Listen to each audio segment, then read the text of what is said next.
Chat, I think we're back. Let me log into Discord so we can get the Discord side of the stream up and running. And then, alright, hang on. Discord is still booting up from when I restarted my computer. It's doing that stupid spinny thing where it checks for updates.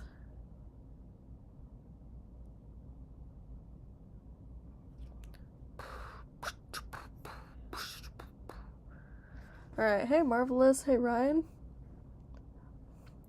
Web SC Gaming Animations. Hello, God bless you. I just want to remind you he loves you so much. He sent his only son to die on the cross and raised 3 days later so you could live in heaven with him by accepting Jesus. I pray you do. I do, Web SC. Thank you for popping and sharing that. I really appreciate that. Alright, let's see. Downloading update 7 of 8. Error. YouTube not responding. Don't do this to me, please. Please, I beg you.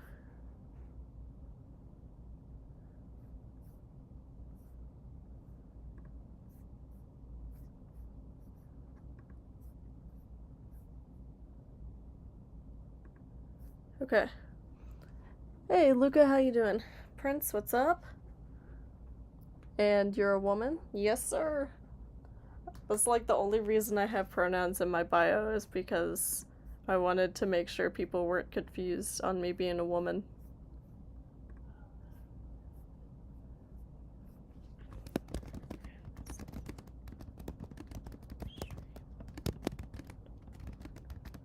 Crashed. Alright.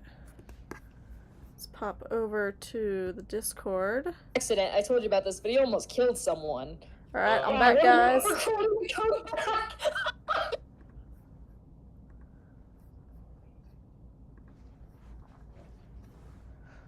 Alright, I'm back, guys. Let's see. Start virtual camera. Let's see.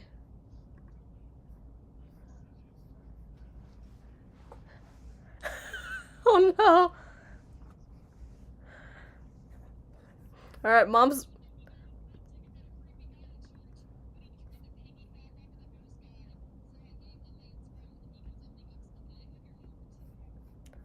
What? What the flip? That's so wrong. Okay, let me check. Prince says he will eat this stream.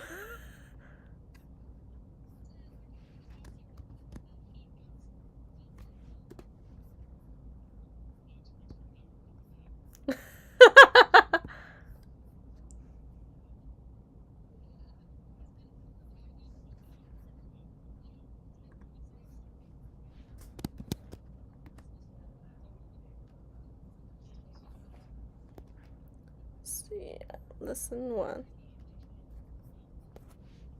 Yeah, we're live, like we're live on YouTube. Wait, I can join the Discord? I can hear you, yeah. I don't know if YouTube can hear you. Maybe I gotta go to macOS screen capture.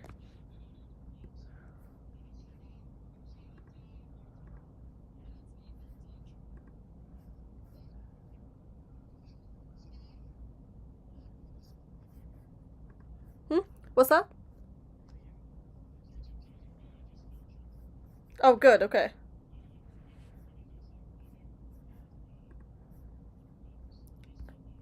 Oh, yeah, audio capture? Yeah, actually, let me see if I do have that. Oh, wait, macOS audio capture.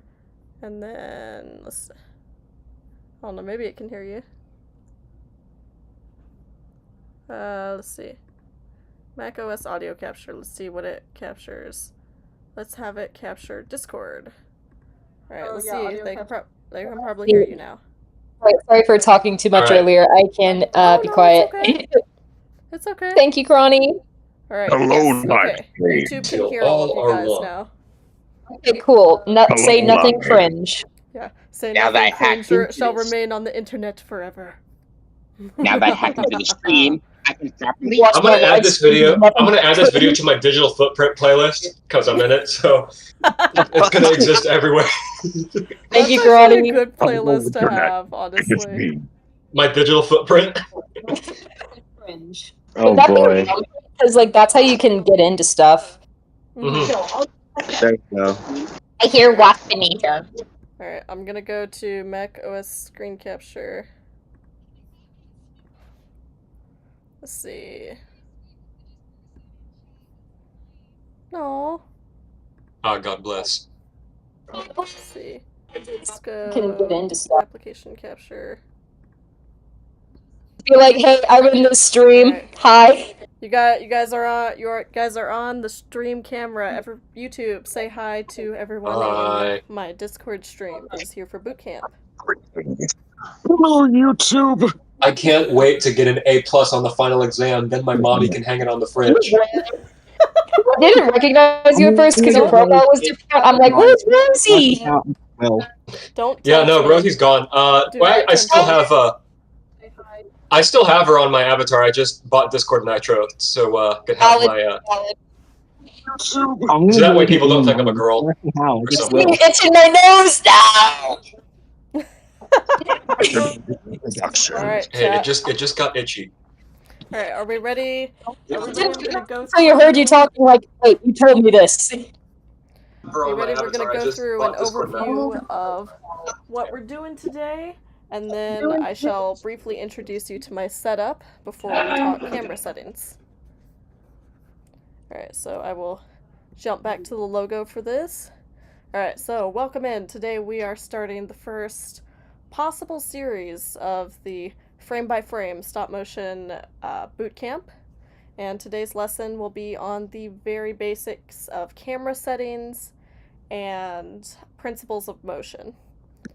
So they will be a little bit different from traditional animation, but if you do know traditional animation, you may understand some of these principles already. So you may already have a leg up. So we're going to have a lecture portion where we're going to just I'm just going to kind of talk through how I like my settings and see if you guys have any questions afterwards, and then we'll do a practical demo of the motion that I'm going to talk about. So first things first, let's take a pop over to my setup. Camera, droid cam. Alright, droid cam, do me proud. Alright. So this is a quick look at my setup. So it is a stainless steel Gorilla shelf. And as you can oh no, it crashed, hang on. It crashed. It's being fussy boy. And it switched cameras.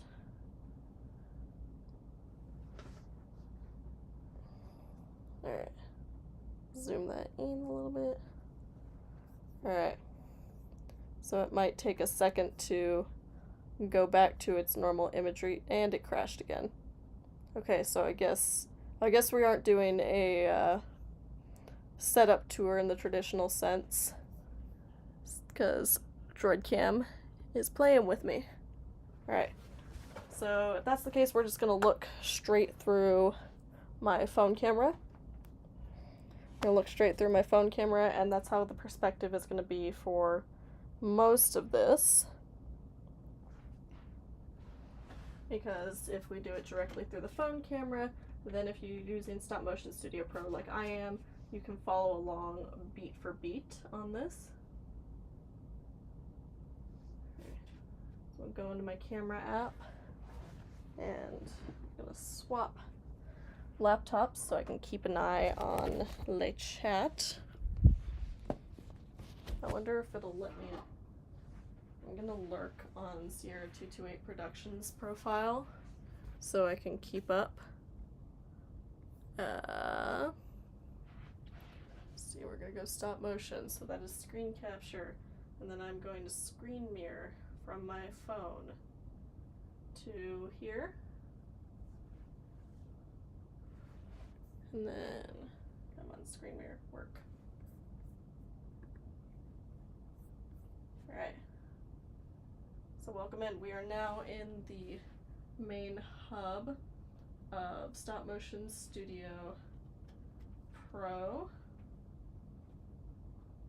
Alright, I'm going to lurk in the chat in Sierra 228 Productions' profile on his laptop, just so I can keep an eye on everything.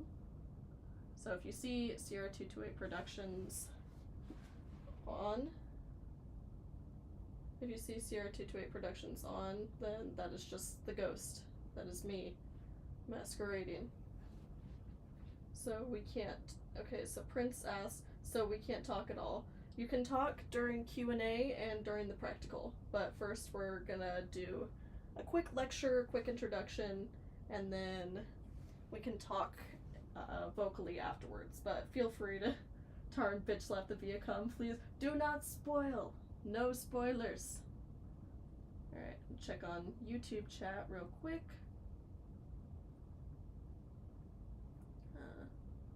Once I navigate over there, because I realize I'm still on the old chat. Alright, let's see. Nightbeat Studios, Bushwave, Phoenix, Mark Mercier, welcome in. Alright, let's see. So, without further ado, here is the camera, here are the figures. So we're going to do a quick, we're going to pull out real quick, and we are going to take a look at the setup. So up here, we have some colored strip lights we are going to turn on with this remote. So we got those. We got this ring light that is just peeking through the semi-transparent covering on the upper shelf. We're going to turn that on. Now that is our overhead. Our overhead is good, but it won't be enough. It'll cast weird shadows on the front of the figures. So we're going to turn on this neighboring ring light and this neighboring ring light. And that's going to give us some pretty even lighting all the way around. So now that lights are on and the setup is taken care of, we are going to talk camera settings. So this is the Stop Motion Studio Pro layout. The app is $5 on iOS, $10 on PC. If you want to connect a physical camera to the one on your PC, that's my recommended setup for that, though I prefer to do it straight from the iPhone. This slider here on the left is your onion skin. So you're going to slide that up and down, and that is going to tell you what the frame before it looked like. So let's just say I take a frame, and then if I shift the camera over a little bit, see, onion skin will track that. The further you go down the slider, the more of the previous image it'll show. Ideally, I like it a little bit about here, but the onion skin will show you how incremental your frames actually are.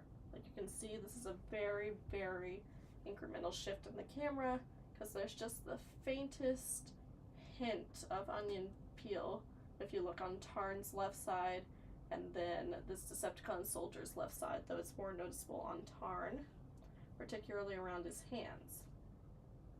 Onion skin, and that just shows you the difference there.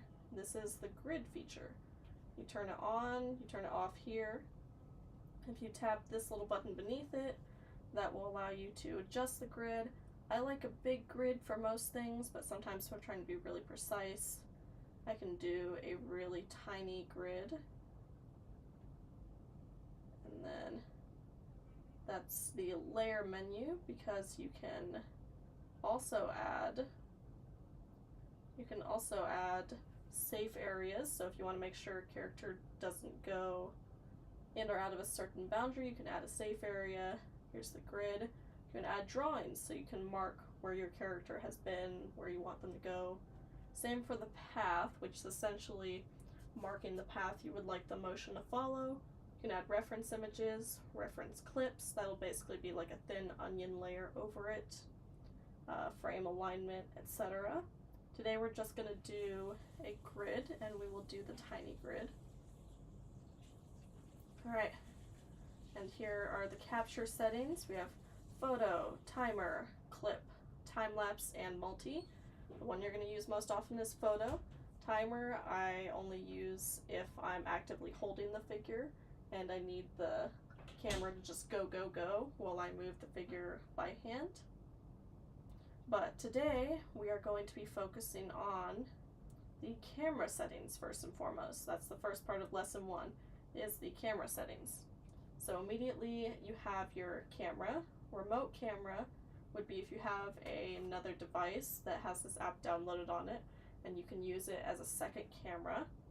You have options to use your rear camera or the front camera on your phone, or to use the 0.5 lens if your phone has that capability. We have the mode settings, which I'll talk about in a minute. We have zoom settings, so currently I'm on this notch here, about halfway to 1.5, but you can tap, you can either zoom in on the screen with your fingers, and that'll zoom it in, or if you want to be more precise, you can simply tap these larger increments, and that will zoom it into that much. There's also some shortcuts down here, so if you want to zoom all the way out to 1 times zoom, you can press that, 2 times zoom, 4 times zoom. By the time you get to 5 times zoom, if you're not correctly adjusted, you may get a little bit of blurriness. So we're going to go to right there. That's about 3/4 of the way to 1.5. We're going to turn off the onion skin so it's less messy. This is your green screen feature. Now the green screen on Stop Motion Studio kind of sucks. If you have the option for another green screen, I would recommend it, because the keying on Stop Motion Studio is super rudimentary and gets very fuzzy. And these are your frame flips. So you can flip it horizontal if you want to run a flip test, flip it vertical if you want to do it upside down. You can rotate it 180, but we are going to do none today. We're going to keep it as is. And we're going to catch up with the chat real quick before I keep on yapping. So let's see. Who does the chat? What does the chat say? Pause, pull out is crazy. I knew you were going to bring out something about that, Fritz. Keep it PG, man. Let's see. I never put the grid on. I did it like once. Retro, how could you? The grid is a guiding light. Toward me discussing why Superman is the most comic book-like movie ever be a con. My classmate who complimented my Superman shirt. I use remote camera. Oh, that's good. That's good. I do like remote camera, although typically I can access remote shutter using just my watch. So I do that. Fair enough for me. It helps with camera focusing, but I want the audience to focus on. That's true, Nemesis. Bro, trying to talk in Discord and YouTube chat while also writing a fanfic in different tabs makes me feel like a hacker in a movie. Let's see. I use Hue animation camera and my phone. Oh, cool. Yes, onion skinning, my beloved. Onion skins are pretty tasty. Are you talking about the literal onion skins? I envy those who don't need onion skin because it's essential. It's true. We love the onion skin. Fried onion cheese. Traditional animators would just flip their papers. Like, how can you trust your own eyes like that, you bad lad? They had better eyes back then.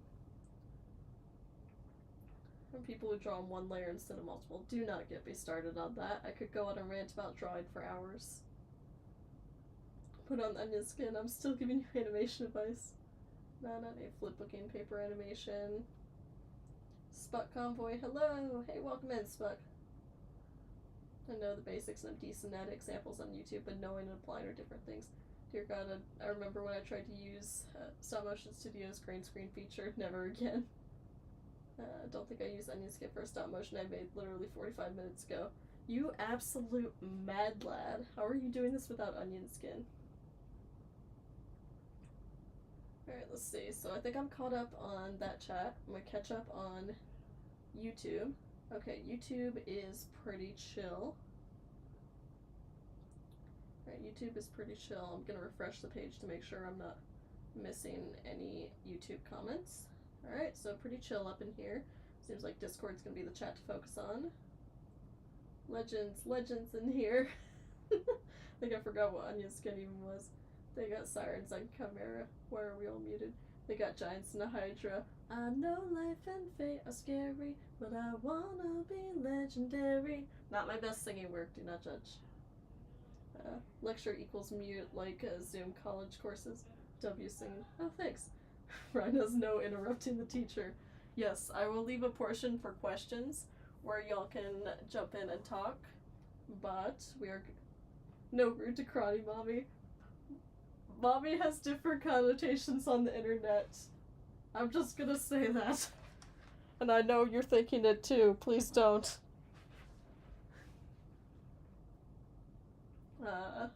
Professor Karate. I like Professor Karate. 0 out of 10. No shockwave on the screen. Okay. You will watch now. Just gonna stand back there. Okay. Panda Jack has nothing on these classes.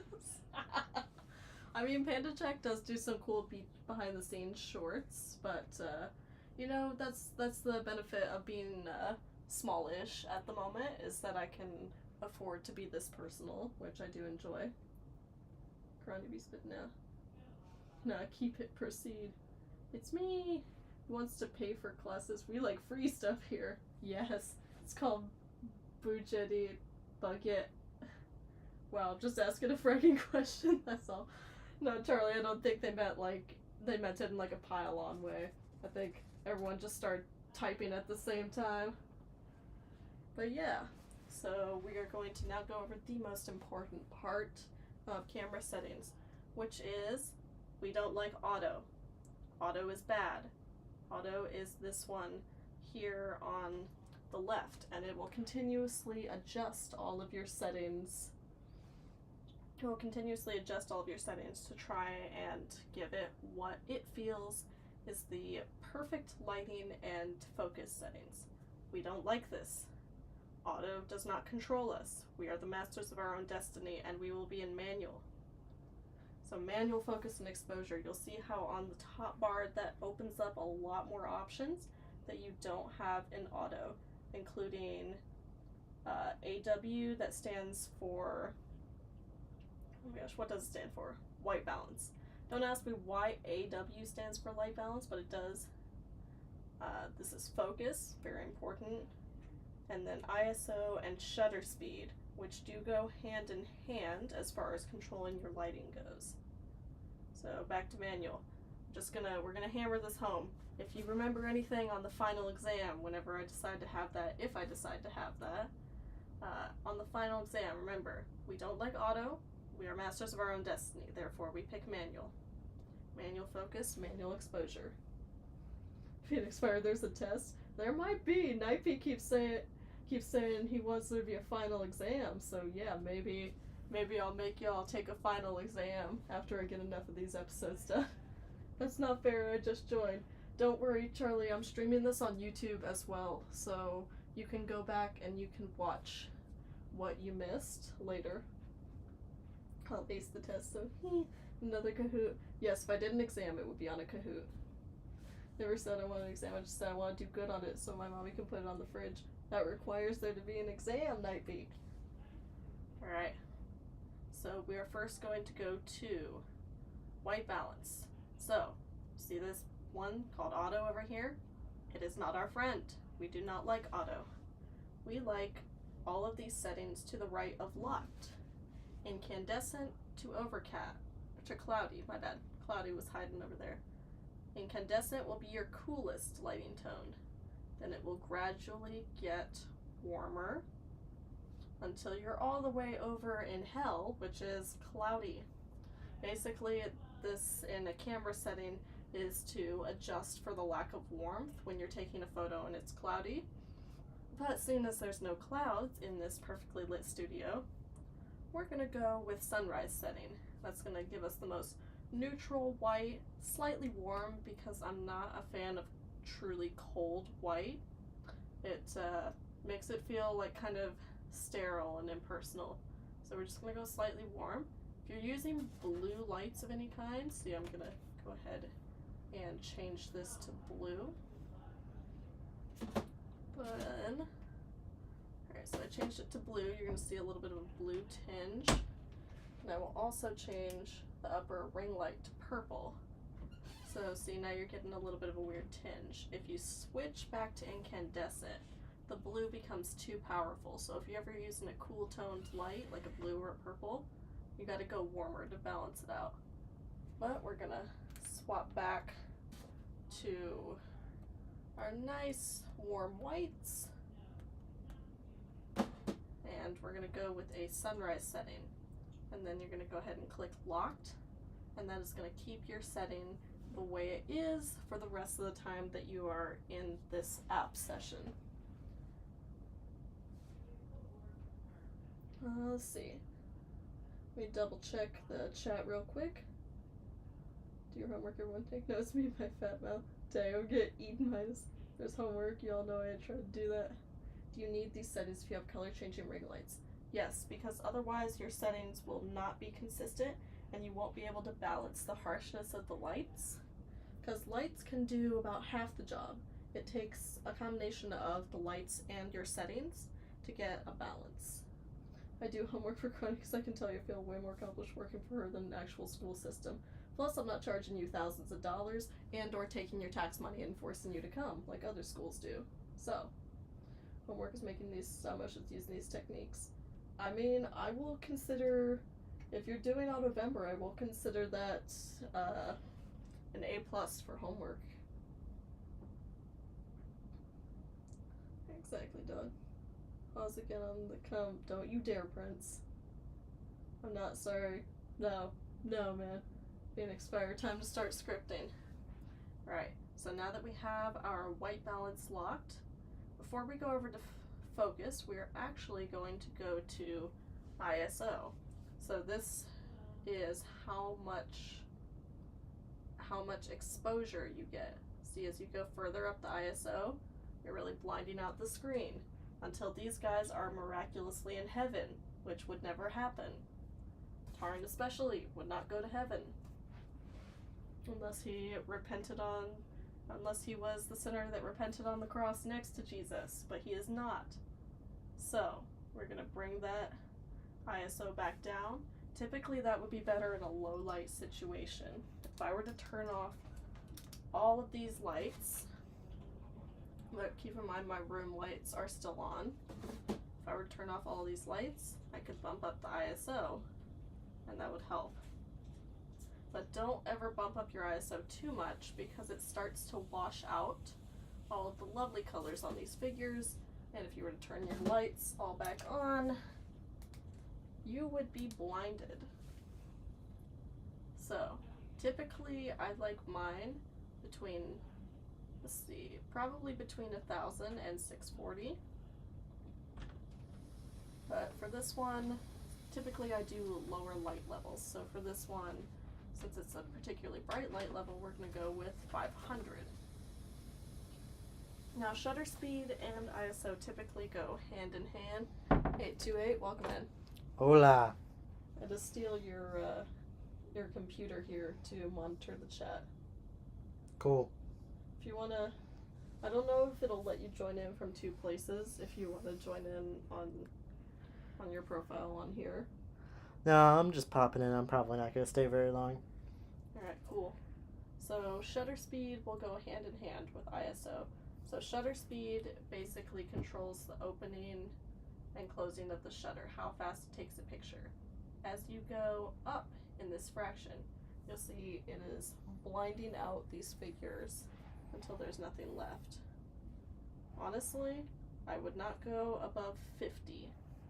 But in this highlight scenario, we're gonna go to 125, and you'll notice it doesn't darken quite in the same way as ISO does when you bring it down. So finding a balance between the two is crucial to getting a good light setting. Yeah, so today we have it at 100, a 1/100th of a shutter speed, and 400 ISO, and we also have it locked on sunrise white balance. Now we're going to go for exposure, or focus, my bad. I already did exposure. Just want to point out that if you're using Stop Motion Studio, you have to memorize whatever settings you're doing if you drop a shot in the middle of it, because it will reset those settings every single time. Yes, what 28 is saying is correct. Every time that you exit the Stop Motion Studio app, all Sometimes of the your project settings too. go back to, they basically factory reset. So all of these settings, make sure you take screenshots of them, put them in a folder on your phone, so that way you know what settings you're coming back to. Sometimes I screenshot it, sometimes I'm able to eyeball it, it really depends. But I'm also crazy and I like to try and complete a shot in one sitting if I can. Free app on phone. It's $5 on your phone, CJ, and it's $10 if you want to do it on desktop and hook up an external camera. Well, the app itself is free. The expansion that you have that allows you extra stuff in the stop motion app, like uploading audio and whatever, is $5. But the app itself is they free. Still have the free version? Yeah, the free version still exists. Okay. Yeah, so there is a free version, but it doesn't let you do most of the features you would want to do to make a full stop motion. Basically gives you access to like the frame by frame and like the ability to export it. I think it might give you access to some of the camera stuff. I think the main things it doesn't allow you to do are audio, drawing, if you ever want to draw, and I don't think that audio, erasure, drawing, and I don't think reference clips, onion like peel. That. Onion peel. That's I don't all believe is on part the of. paid for version. I'll look that up real quick while I'm in here, huh? I personally just use a video, slow it down super low, and slice up screenshots or edit out any moments of my hand being in the footage. Bro, Oh that's my crazy. Goodness, you're so crazy, CJ. Prince Retro, I see you typing out a damn paragraph. You don't need to share your work. Alright, so Okay. we're gonna go to focus. So focus is So based on your distance, the distance of the camera from the subject. So as you go higher, then the subject needs to be further away to be in focus. You can see none of these characters are in focus. To get shockwave in focus, you go to 6, although you can do in between settings if you slide your finger along the scale. But shockwave is in focus at 6. Tarn is somewhat in focus, and so is this little buddy at 5. But 4 is too much, except for the little buddy who is slightly in front of Tarn. So for a happy medium, we're gonna go with 4.5. But always remember, if you're moving your camera around the figure, remember to incrementally adjust your focus settings to match, because as you get closer or farther away from the figure, your focus will not move with you.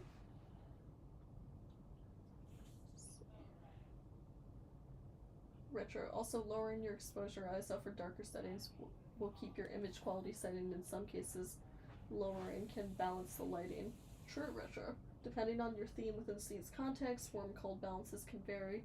It's more sterile and cool scene with blues, purples, etc. Colder would be more preferable to increase the vibe and vice versa. War Chronicles is correct in the option to balance the light for a more neutral setting. When green screening, colder is better for a good clean crop. Blue screens require a warmer setting. Well, that's good to know. You know, I've been going kind of warm on my green screens and it's done okay. But, you know, there's been some things lost in translation, so I will remember that. the App Store does not specifically say what features come in the Pro and what don't. The Pro is $5.99. Oh, okay, so they raised the Pro to $6 since I bought it, or inflation. See, post-production color correction is required. True. It's based on counterintuitive, but it actually works. Again, don't make your lights too dim. Just lower the exposure to keep the image quality consistent. Don't zoom too far into things you can just put your camera closer to. Quality will drop in most cases. Shut up, Prince, I'm cooking, I'm an OG. Paragraph me, Grimlock, no understand. Bro, please tell me you saw her too. Charlie, honestly, I'm a stick at voice acting in front. At this point, I mean, it is daunting your first time. I've been doing this since 2013, and in some cases, it's still daunting. Phoenix Fire, what inflation? My god, my internet is so ass. Valid. Yeah, Well, when you started streaming, I literally had to wrap everything up on the internet because I couldn't do anything on it. Is that what it was? Were you using too much internet? No, you were using too much I internet, was and it using took too for much my internet, so Well, I couldn't do Well, anything. my first stream crashed, so I'm gonna blame it on you. You're gonna blame it on. Whoa, hold up. See, holy shit, it's longer than the Bible. I mean, honestly, is there a way to pin that? Because I do agree. Nope, there's no way to pin it. Gosh darn. What do you mean we can see you? Can see who?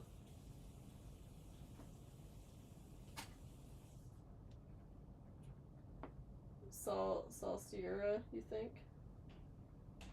How? Oh. There's no camera. See, there's no camera. The only camera I have is the one that you guys are watching right now. Did you guys see me? Oh no, it's someone else in the chat. My bad. Oh no, I'm lurking using Sierra's profile. So he is here technically because I am stealing his profile because I need another way to monitor the chat while my other Discord is being taken up with the streaming. This is where I am. Hello.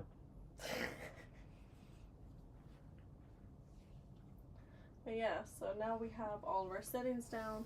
So we'll review it one more time. And if you don't have quite the same setup, feel free to fiddle with your ISO, shutter, focus, and white balance all at once. Remember, you can only fiddle with all of these settings if you are in manual, because we are masters of our own destiny. Yeah, don't do automatic. It is a pain in the butt, and you have to tap to adjust the focus and whatever, and it always messes up the lighting. It's terrible. Alright, so now we are going to back out for a minute, and we are going to open the floor to questions. So I wanted to ask something about the lighting, actually. When you were going over I actually typed it out somewhere. So I noticed that you have like colored ring lights, and I did read up on the little tip that you posted in the chat that one day. I wanted to ask, what settings do you recommend for those who maybe don't have a color changing ring light? If you don't have a color changing ring light, then I would recommend finding some kind of, bro, turn that down. I would recommend finding some kind of light that does have a multicolor setting. Like you can buy like those cheap strip lights that people like run under their beds or whatever. Like Right. I do use that as well as a color changing ring light. For those in the United Yeah, I saw States, them on the little Hasbro roof of your has studio there. a great assortment of random color changing lights. Yeah, I will say I know a lot of stores in the U.S. that have a great assortment of random colored lights, but Walmart's I got a don't pretty know. decent selection. Yeah, true. Walmart has a good selection. Okay, well, thank you for that. Marshall's, Home Goods, TJ Walmart's Maxx. kind of expensive. And Mhm. TJ I've think definitely Five been to Below Wally actually World has TJ pretty plenty of times decent tend to be option. expensive as well. recently. Try Ross. Do we unmute or raise our hand or something? I'm gonna raise. Okay, yes, CJ. All right, so this is more something that I was curious about because I didn't know if you were using them. I noticed you had purple lighting in your Wrecker's Penance episode, and I was curious if you've ever thought about doing something with black lights and seeing how certain figurines react to them. Because I've been making art with black lights recently, and it's been a lot of fun. And I thought, ooh, what if Cronny did like an inverted color spectrum or like a Shattered Glass AU where you could invert all of the colors on your characters? You know, that's an interesting thought. I think how blacklight shows up on different colors can be pretty like touchy for what I do with the lighting, because I'm one of those people that like is like my lighting has to be precise. My lighting has to achieve the exact desired effect every time. That's valid. Can As I for- show him something on the? You can invert the colors in Stop Motion Studio. Yeah, but you got to do it frame by frame, right? No, you can do it for the whole project. Oh, you can? All right, we'll go over that in a second. Actually, Yes, that's actually Charlie, kind of how I what's do it in. Oh, sorry about that. Oh, I was just going to add on to that about the certain. Am I talking over someone? I'm so sorry. Oh no, it's okay. Charlie just had his Okay. had his hand up over here. All right. Yeah, I'll just make this one comment, and then we can pass it over to Charlie. I was going to say something about the colored lighting or something like that, and how so essentially what you were saying is how you can sort of do like a certain, like have like a certain color setting for the entire project. Mm-hmm. Something like that. I actually, if you use something like Vegas Pro, because that's kind of how I do mine.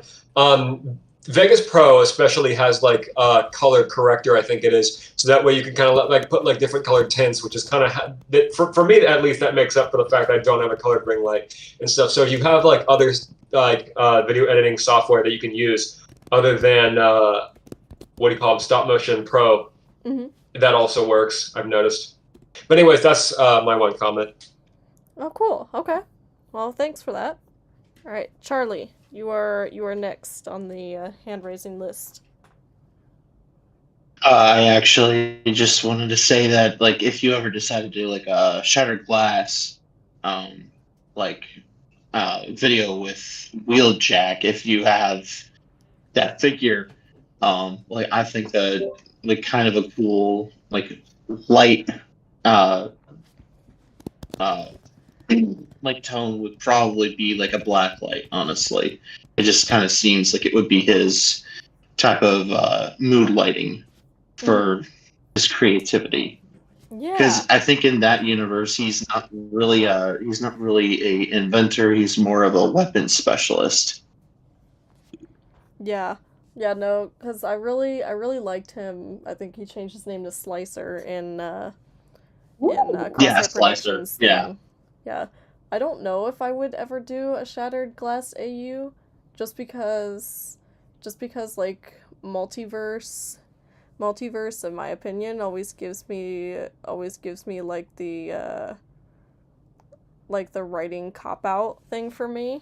And I'm not saying like people who've done Shattered Glass haven't done it well. It Like, is I've hard really to enjoyed do. It really is. But you kind could of write an hard, evil Windblade. concept to- Oh my goodness, an evil Windblade. That would be so heartbreaking to write, though. That's why it's cool. Sorry, I didn't mean to cut you off. No, you're good. Okay. But yeah, if I ever did do like a Shattered Glass thing, that would be a cool thing to consider.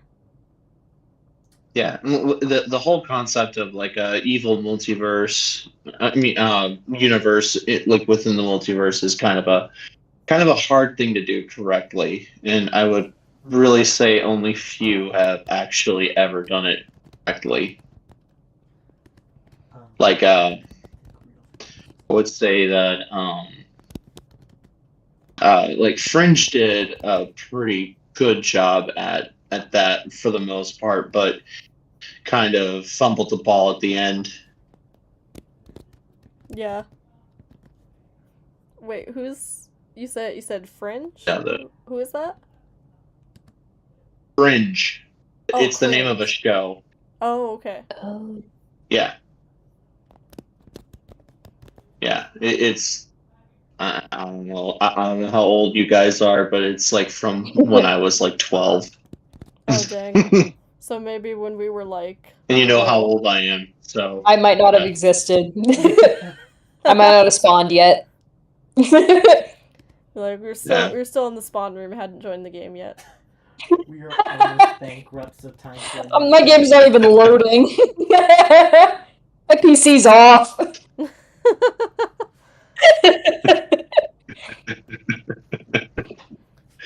Alright, well, that's all I really wanted to add. Well, cool. Well, thank you, Charlie. All right. Thank Next you. in line, we have Phoenix. All right, Phoenix, ask away. All right. So first question. Let me get into character for this. All right. I have to ask. In terms of the ISO, should I consider lowering it more often since I have a green screen background for like everything?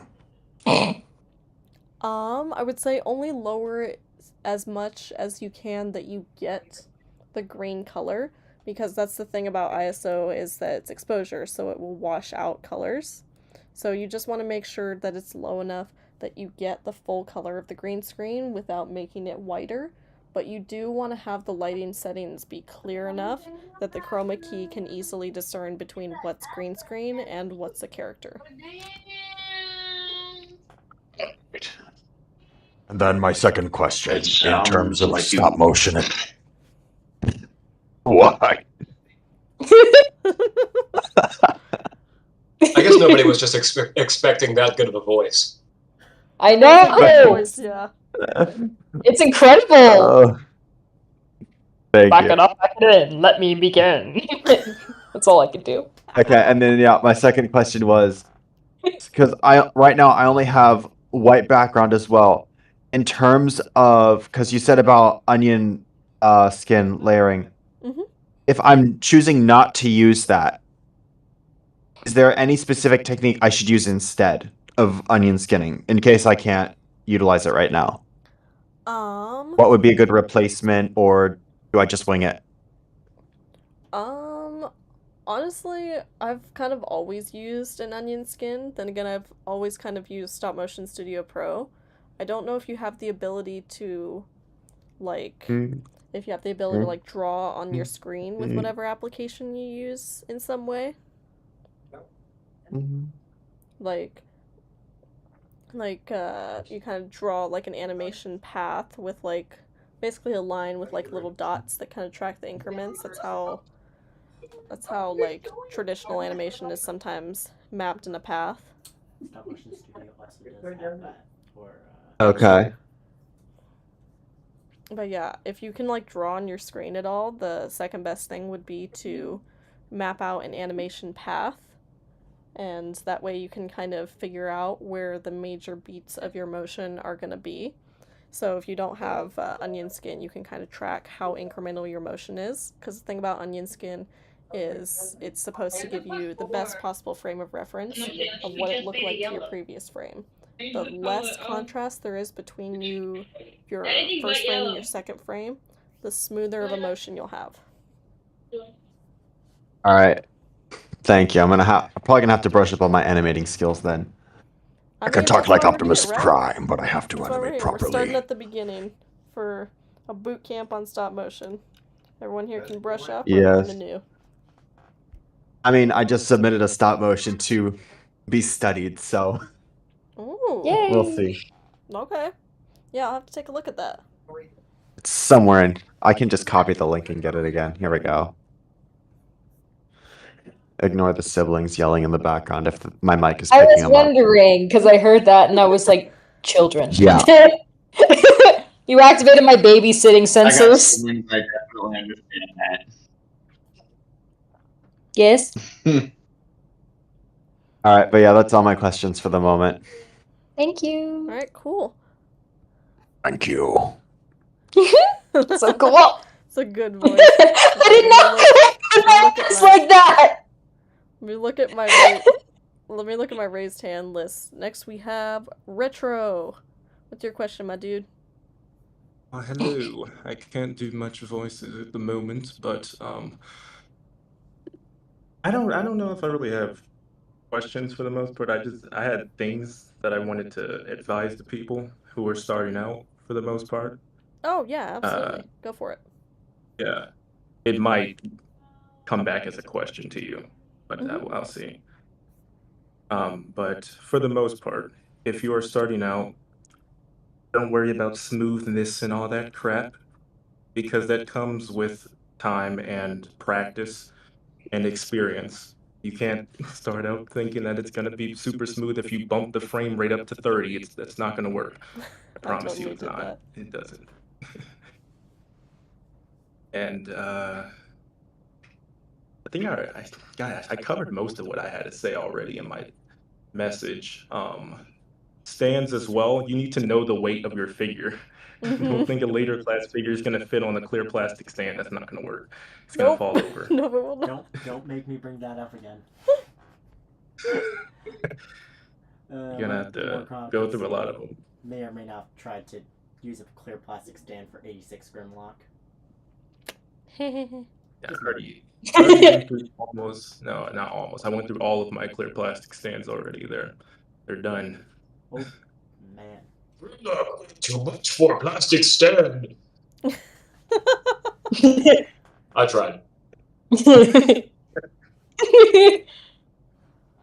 I have no standards. Does that count? No need plastic stand. I used a clear plastic stand for Transformers 1 Studio Series Optimus, and bro's butt was too big. He snapped the port. Yep. Oh, dude. I don't know if any of you guys have had those modeling figures. Like they're kind of anime-esque, but they're like stop motion figures, and they're typically gray, and then they have guy and girl options. Oh yeah, those. I am a very heavy-handed person, and I shouldn't be as an artist, but let me tell you, boy howdy, I had this figurine for like 2 years, and then one day I'm posing it, and the back snaps off inside of the back of the figurine because I was making it float. I was trying to make it fly for a turnaround animation I was trying to make, and it snapped off on the inside of her back. I skewered her, and I didn't mean to, so please be gentle with your figures. Yes, true. So instead of flying, it flopped. She, Shut up, Prince. Shut up. Don't even talk to me about breaking stands in your figures, Prince, because you did that to Arcee, and you know it. Her stand ports are ruined because of you. You're a monster, and you know it. Also, War Chronicles. Your lighting, I envy it. I do. Well, yeah, we I don't have good lights at all. We have 1, 2, 3. You could try using natural lighting and having your figures positioned near a window, because that's what I have to do for my live streams. I just keep the blinds open and then turn on like 3 fans so that I don't cook. Oh my goodness. I would say in Natural a light's pinch, so if you can afford no other inconsistent that lights, do that, but sunlight moves so much over time. If you spend as much as an hour on a single like movement, then you're going to end up with a drastically different light in the animation from when you started. 5 minutes and with natural lighting, not 30 seconds, the light's gonna change. I know, Yeah. I'm just...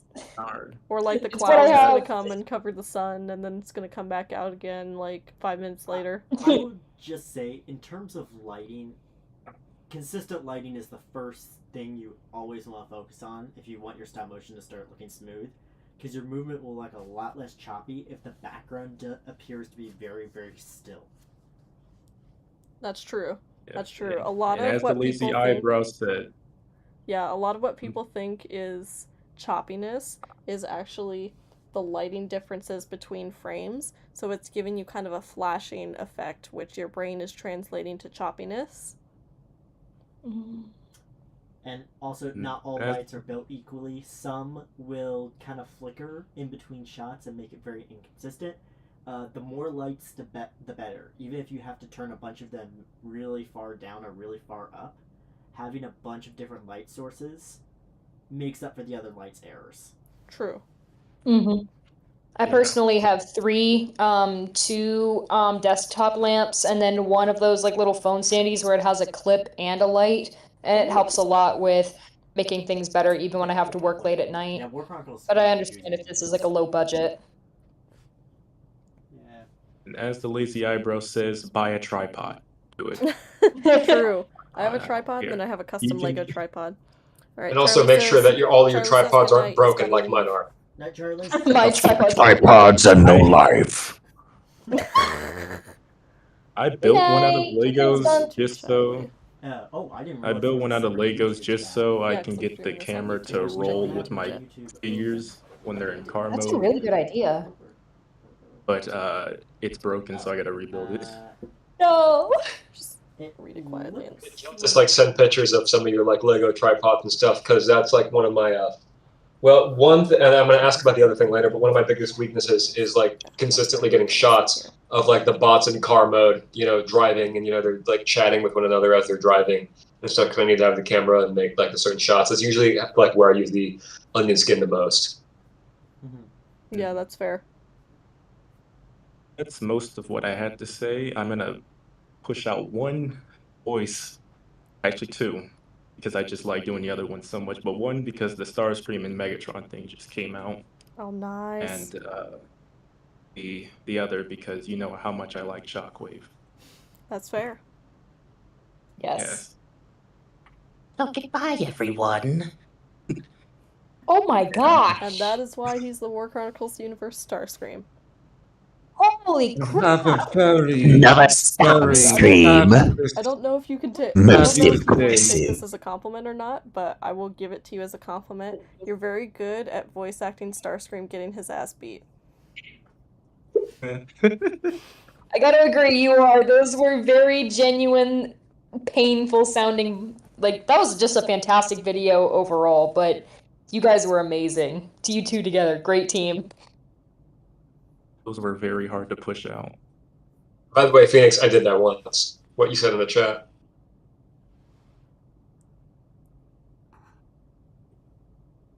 I'm excited. You guys, we have so many Yeah, talented and I people get- here, and I suddenly feel very subpar. I get to be mean to Princess Shockwave. This is glorious. Yeah. You got to be rude to I always me. hate Princess Shockwave. Why you got to be mean to me and my double D's? That's the nature of things that Nightbeat has best shockwave. After J-Motion. Bro. That's awesome. I feel That's like amazing. Or I'm maybe- in here with some sort of Or maybe kill Shockwave. Maybe kill Shockwave in the next video. Do it. Do it. No, you're not going to kill me. No, I'm not. I remain. I stay. I don't die. Don't listen to Megatron, he's a liar. Oh, I got a little bit of You guys are shimmy on insane. that Oh my end one there. gosh. That was nice. I feel like I should come in. What did you say about me, Starscream? I love how these always just evolve into everyone doing Hey, their. can we get a sample of Beast Wars Megatron next? No. Oh, yes. I forgot I could do this voice. How could What you is the forget? You're matter? doing it for my series. Does it really count? It seems to me that he is the real imposter. There can only be one Megatron. Yes. Which way till you hear me is Grimlock. Also, where I know I haven't sent you the lines yet, I will give them to you. That's okay, it's not due yet, but when it is due, I will come find you. Where please make me I'm kill trying to get Retro. myself done, I promise. As of yet, I have no plans to kill Shockwave. Honestly, I've told War Chronicles that she needs to slow down on killing characters, because despite the fact that we have over 500 figures, she is running out of Autobots and Decepticons to kill off in stop motions. I am not, you just have a small imagination. I don't have a small imagination. Whoa, whoa, whoa, whoa, back up, back up, back up. Rhino says, I can't wait to hear David's Optimus and Jay's Megatron fight each other. This shit's gonna be peak. Yes. That will be so fun when they match up together. Cannot hurt me, Prince. I shall and I must. Decepticons forever. Slow down. She only killed like 3, right? Yeah, but let's those see. are like 3 big characters. They're not exactly small characters. Well, let's see. There's people I killed in Praxis Run. There's people I killed in Wrecker's Penance. There's, Tailgate, my little boy! Are you more sad about Tailgate or Skids? I mean, I guess Skids was kind of a different character from IDW, but still. Yeah, because Skids was kind of more of a background character. He's like Wilhelm Scream material in your universe. I'm livid fair. about his death in IDW. Are you kidding me? Yeah, that's I don't like, want that's like Tailgate dead, but solid. I would trade in a heartbeat. I'm sorry. I'm currently campaigning for War Chronicles to bring back Tarn, because that's one of my favorite Decepticons and one of my favorite legacy Tarn is villains. really cool. We need Tarn back. Also, if you ever Like need me to part of play Russian Mother Nickel, I am more than willing to provide my services. If I end up getting the YOLO Park nickel and making it work, then I will look into that. It's too darn big. Excellent. This I would don't be care very if fun. I get to crush another god between my hands. Like Speroid. How's that Vigo? I was crushing my skull like Only Speroid accept it if the between my project happened thighs. in the past. Yeah, the projects happened in the past. I killed off like basically a character per flashback at least. In Except for Impactor's flashback, which you killed off several. yeah. Crisis will Have you killed Cliffjumper yet? Nope. You're one of the first. Not to. Who? Who? A Cliffjumper. I'm bringing him Oh, back thank to life. God. No, Okay, I'm tired I can of live with characters this. coming back at this point. Blame Rise Wait. for that. Yeah, that like wasn't even Cliffjumper's a character. alive? I know, right? Yeah, surprisingly, he hasn't died yet. Being real Panda here. Jack hasn't killed him yet. I'm surprised. I honestly thought he was gonna be one of the 3 to die when Panda Jack hinted at it during one of his shorts. Retro says being real here. Always hated my own Starscream, which is why I don't voice enough of my own stuff. Hearing all this encouragement is very fulfilling. Thank you all. Prince, prepare for torture. I love how that's just put. Oh, that's great. I might have to ask you, Retro, because your stuff is awesome. I want to do some windscreen stuff, like maybe just doing some comics or reading some of my favorite fics. If you would be willing to play Starscream in those, that would be awesome, because I love your voice for him. Windblade X Starscream. Yes! Ayo. Yes, I am a Windblade! shipper. Go watch my Valentine's Day Windblade video. That is canon to the War Chronicles universe. I love them. They make me weep. Also, the fact that Starscream is like in his 40s on his dating profile is really funny to me. Like, that's canon that this man is old. Oh my gosh. Thank you, everyone. You're welcome. Oh. You're quite welcome, Starscream. I totally forgot I had 2 other people that wanted to ask questions. Let's see. We gotta get to the questions. So Star sorry. Prime and then Nightbeat after him. I think Star Prime was asking. Yeah, you ask yours first. I actually have 2. You first. Star Prime put a question in the chat. Oh, he did? Is it bad that I used 3 tripods because my main one's broken? No, use as many tripods as you want, man. Oh, who we got in here? Ironhide, welcome in, my dude. I Ironhide! think Ironhide was in here for a little bit and may have left for a little bit. I thought I saw him. Maybe it was in the YouTube chat I saw him. Maybe. No, who's in here? No, he was in here. Okay. That's what I thought. I'm not going crazy. Leave and come back? I don't know. Someone rearranged somewhere on here. I'm not tired. Oh. I'm not going crazy. I'm good. Alright, Star Prime, was that your question? Was that your question? Like, did you have anything you wanted to ask before Nightbeat asked his question? That's all? Alright. Cool beans, man. Alright, Nightbeat, you're up. Alrighty. So I actually have 2. So there is one thing I wanted to ask about the lighting again, to kind of provide relevance to today's topic. And then there's another one that I had to ask in regards to animation. So is there like a certain setting recommended for like lighting, whether it's an app or whether it's using the ring light or something for different contextual settings? Like something that I was doing for like nighttime scenes, I kind of turned the light away from my set to kind of have that dimmer feel, but it ended up coming out looking a little bit choppy and stuff like that. Is there like a certain setting that you recommend? Utilizing for specific contextual scenes like nighttime and like darker, like more dramatic? I would say put your lights on as bright as you can. The fuck are you guys? And then... Oh, hey, Jozilla. We're doing a little stop-motion boot camp. We're doing a Q&A portion before we move on to a practical demo of Part 2, The Principle of Motion. Alright, let's see, where was I with Nightbeat? I would say... Yeah, something about turn your lights up as far as you can.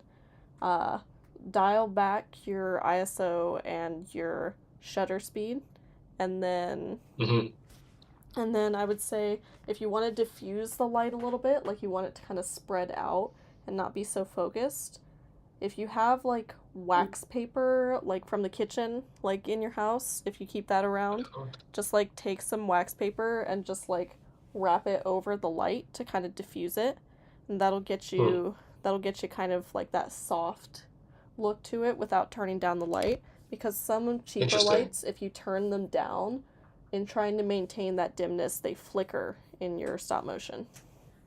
Funny, I've never had my light flicker before, but I've had them I've had them like at minimum brightness before, and it still looks like really bright whenever I try to film with it. Oh, I see. Okay, yeah, I would say dial back your camera settings and then use like a piece of wax paper to help diffuse the directness of the light. Alrighty, camera settings and stuff like that. Got it. I'll keep that in mind.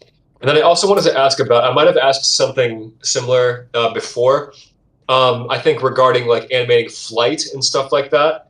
Specifically, what I wanted to know more about is because at some point or another I want to do like a scene where, you have a character who's, he's flying like in his plane mode or whatever, and he transforms and he's like floating in the air, but he's also still like moving in the air as well. And then we talked a little bit about flight stands and how those aren't really they're not really good long-term effects, or they're not like good long-term solutions and stuff like that.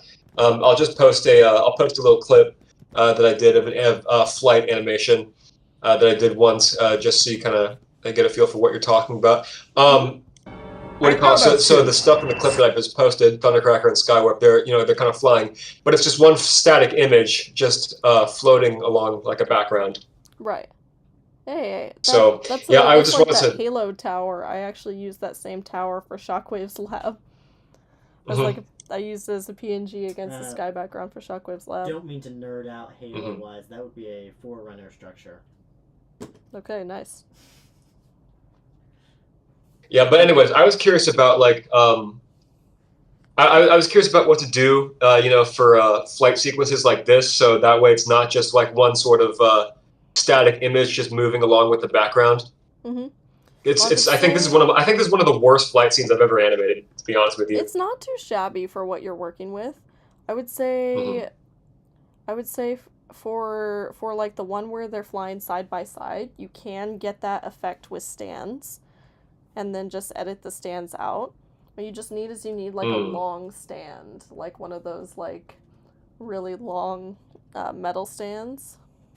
Mm-hmm. Somehow I doubt that's going to work. Somehow I doubt that's going to work for Cybertron Jetfire. Oh yeah, probably. I haven't even tried animating that bad boy yet. You might need a couple of stands. But yeah, PNG is not a bad option, but I think you need to play a bit with the keyframing to kind of mimic the effect of stop motion. I think my main thing is that the jets are flying a little slowly for fighter jets. They don't, realistically speaking, which I know there's a bit of suspension of disbelief for Transformers anyway, but realistically speaking, I think a fighter jet can't really hover that way. Mm-hmm. Okay. I'll definitely keep that in mind, so thank you for that. Of course, yeah. And then I think the keyframing and adjust the key. Okay, to fit the background. Got it. Mm-hmm. Drama King thank you, Prince Productions. Sorry, what's that? Sorry, I was trying to. I was thanking the person. Sorry, yeah, I was thanking the person talking to me. Oh yeah. That's a good call, Prince. All right, let's see. Drama King had a question. Not sure if this was answered earlier, but would having 2 ring lights, one on right and one on left, help maintain a consistent lighting for animations? Yeah. Yes, I would say as long as I would keep it not as straight up on either left or right side. What I would do is I would move it kind of in front of the figures on the left and the right, and kind of create a diagonal cross beam between the two, if that makes sense. Don't have it squarely on the right and left side, but kind of bring it forward and then move them inward and let them kind of cross streams so that you get a nice, bright, powerful light in the middle.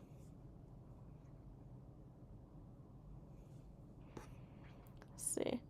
It's Drama King that joined us, and then Primetime joined us. Welcome in, man. Hey, Primetime.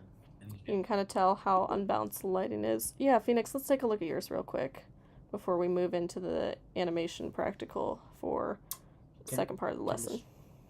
What's the stream seeing right now? Is it just your symbol that's going around? Yeah.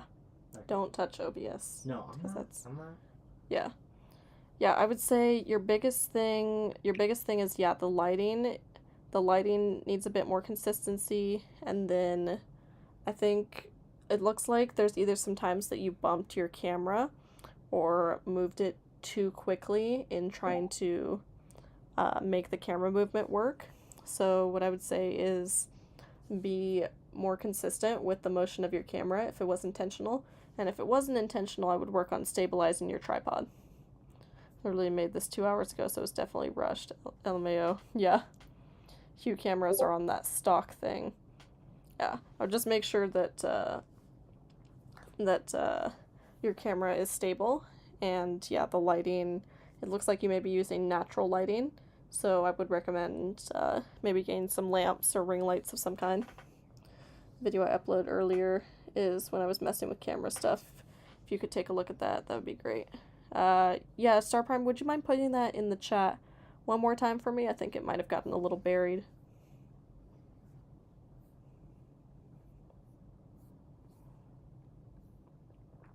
Oh, 2-8 in the chat coming in with the General Kenobi.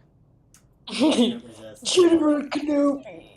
Come on. General That's the Kenobi. General Kenobi. Yeah. Oh, this one. Okay, the Battle Trap one. Let's see. Oh, that's pretty good. That's pretty good. Your set piece kind of reminds me of Brick Formation's set piece. Let's see. Kind of want to slow down that slam there. Oh, I'll forget. One thing I forgot here. Learn how sound design works. This would probably be a lesson for another time, but he is very correct. The sound, the atmosphere, composition, feel, especially the music, can make or break a scene. Minimize background noise and audio voice tracks. Say feedback, fade off the audio. Don't spam the sound effects. Use volume, other modulatory options. Modulate robotic filters. Maintain immersion. Download music. If you record it through your mic, you can hear crap in the background. Thank you for coming to my TED Talk. Retro, please repost this in Daily Tips with Cronny so Cronny can pin. Heck yeah. Alright, let's see. I want to go back to that slam for a second on Star Prime. Okay, chat, I think I am going to head out. Nice talking with you. Alright. Catch you later. Alright, catch you later, 2-8. Bye, Sierra. God bless. Alright. Now I'll put in my headphones since it's just me and he doesn't have to hear as well. I use my room lights. I don't have lamps. Sad. Yeah, you would really benefit from just like some cheap ring lights if you can get them, because they are extremely helpful. All right, we should move. I think we should move on to practical if no one else has questions or goofy gags. Yeah, actually, that is a good idea, Phoenix. I think if y'all are ready, I think we can move on to the principles of motion. Yeah. In which case, we are just going to talk about basic motion and the difference between what a slow motion and a quick motion would look like with or without easing. So, without further ado, let's turn the camera back on.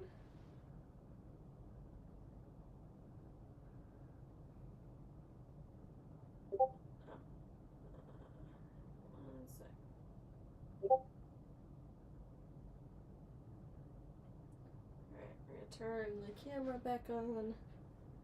We're going to screen share. Let's see.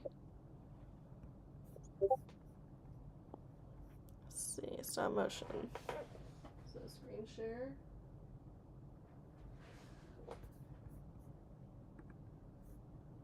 Alright. So chat, we are back in the camera. This is where the magic happens. So let's see if I can see everything appropriately. Alright. Perfect. Okay, setup looks good. Alright. So looks like I probably shifted the figures a little bit since they are out of focus. I am going to remove Shockwave, sorry Retro, because he's cluttering up the background for the demo. So first thing we're going to do is we're going to talk about slower movements. So for demo we will use these two. So imagine this guy, you know, he's gotten a little ballsy. He's talking some smack to Tarn. So what we're going to do is we're going to give Tarn the danger head tilt. So that's going to be our slow motion study for today. So we're going to kind of zoom in here, just so you can see it better. Now typically I use putty these days to stabilize my characters, but I'm lazy and I don't want to get my putty out of its sealed package that keeps it moist. So today we're going to be using some double-ended tape to put under Tarn's foot and stabilize it just a skosh while we move him. Because figure shifting is your second worst nemesis after camera shifting. Alright, so this guy, he's got some ball bearings on him. He decided to smack talk Tarn and thought he could get away with it. Now we're going to show a little bit of personality for Tarn in the form of a danger head tilt. Now we're going to do a quick reference of the danger head tilt in the form of, let's see. Let me pull up the YouTube tab. I actually didn't have that one ready, sadly. So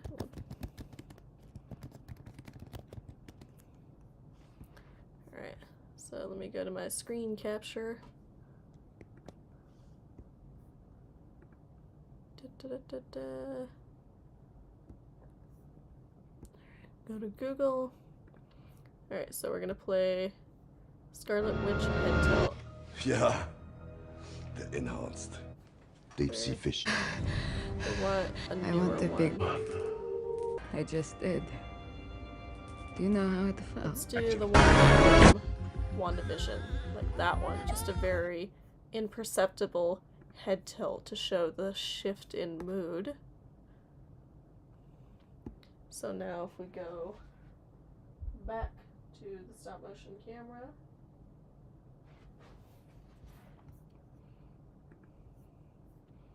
we go back to the stop motion camera, and we are now here.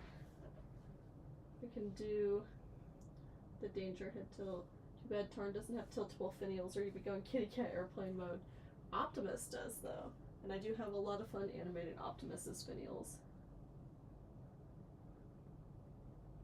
Alright, so we are now going to proceed with the principle of motion section. So basically how this works in the simplest terms is the onion skin is your guiding light. The smaller the space between your initial frame and your onion skin, the smoother your motion will be. And we'll talk about how to make motion quick later, because most of the time if you get really smooth animation it will come out a little slow. But first we're going to talk about how to do nice, slow, even motion. So we're going to flip down the onion skin in advance. And we're going to keep them just like that. And we're going to capture. I am going to use my Apple Watch as my mobile capture device, so that way I don't have to touch the camera. So, capture 1. So now we have that frame, that is our base frame. So now, I'm just going to take it and you're going to give it the most imperceptible shift. You're going to feel it in your hand more so than you're going to see it in your... You're feeling your hand more so than you're going to see it in your camera. And we're going to take a frame, test if it made a difference. Now we talk about the play button. So that just shows you the playback, so it looks like that was too imperceptible of a motion to even really count. So we'll delete the frames, we'll go back. So you felt a little bit of a shift that time. So let's see. Take a capture.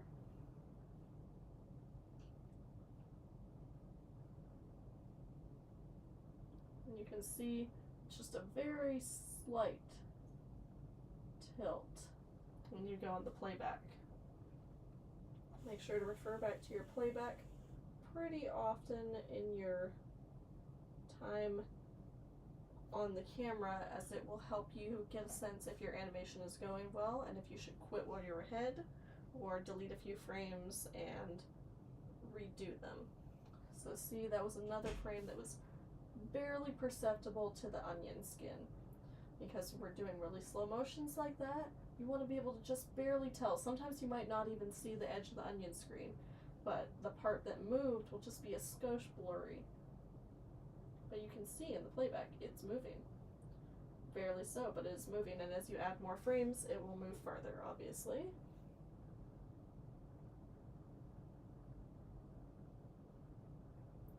Here's where it gets a little tricky, because he's going to have to tilt his chin up a skosh, which is going to put him at odds with the onion skin a bit.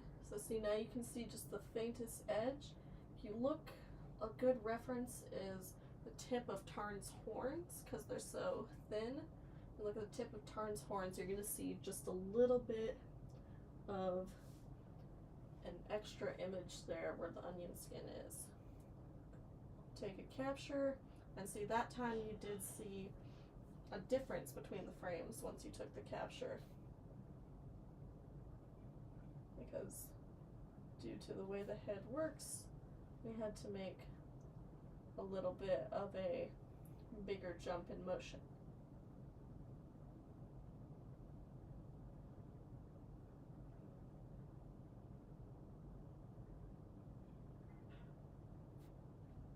It looks like that was maybe too big of a jump. So we're going to shift back.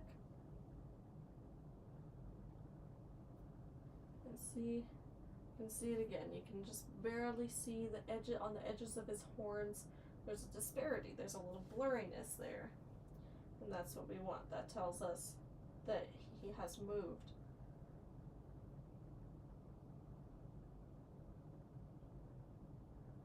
Now sometimes you might get a figure where they pass a certain threshold in their movement, and they like to try and make a big jump in their movement.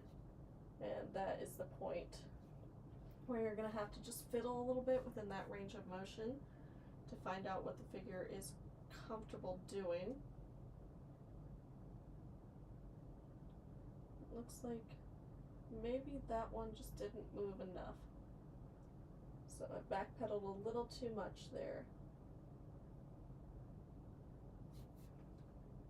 Now see, we've moved the figure a little bit too much. So we're going to come back and shift him till he's back in place.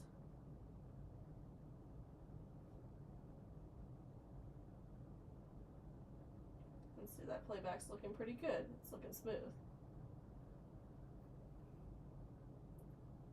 So now, another frame. See, his head wants to go a bigger increment than I do, so you're just going to rock it back a little bit. This requires that you have a very light hand when it comes to your characters, because if you don't, then you risk making your motion increments bigger than you want them to be.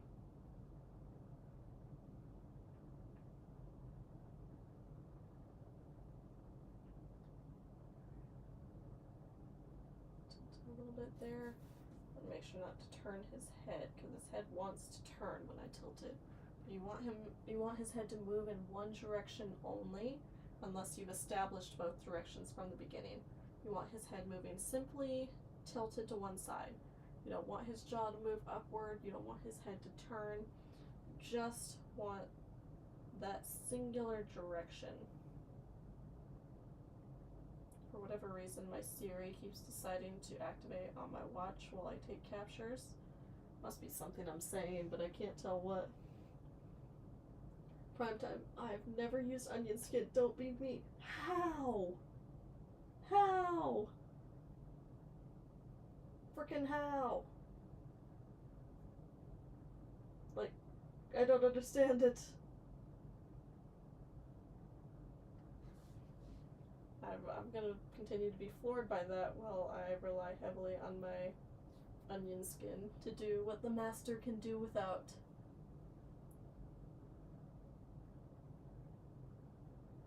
Alright, we'll go through the playback again. It's looking good.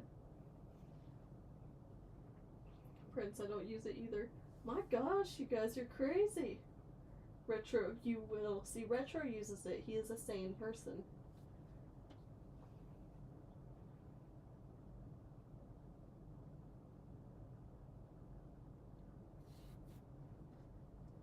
See, I shifted the figure a little bit again, which you can see towards the edge of his shoulder how it's blurry. That's from the onion peel being slightly out of sync. So shift him back.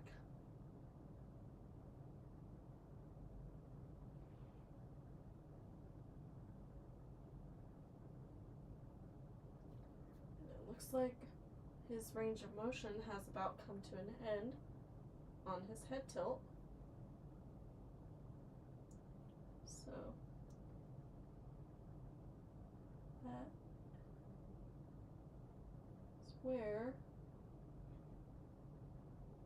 So now if we go full screen in the preview. Now I don't have my settings set to loop animation, but I can if I go in here. So let's loop the playback. And we'll just watch it on the loop. See, that's looking pretty smooth. Notice some slight shifts in his body because he's not as stable as he would be with putty. That's okay. His body shifted very little. His head did most of the moving. That's what we want to see.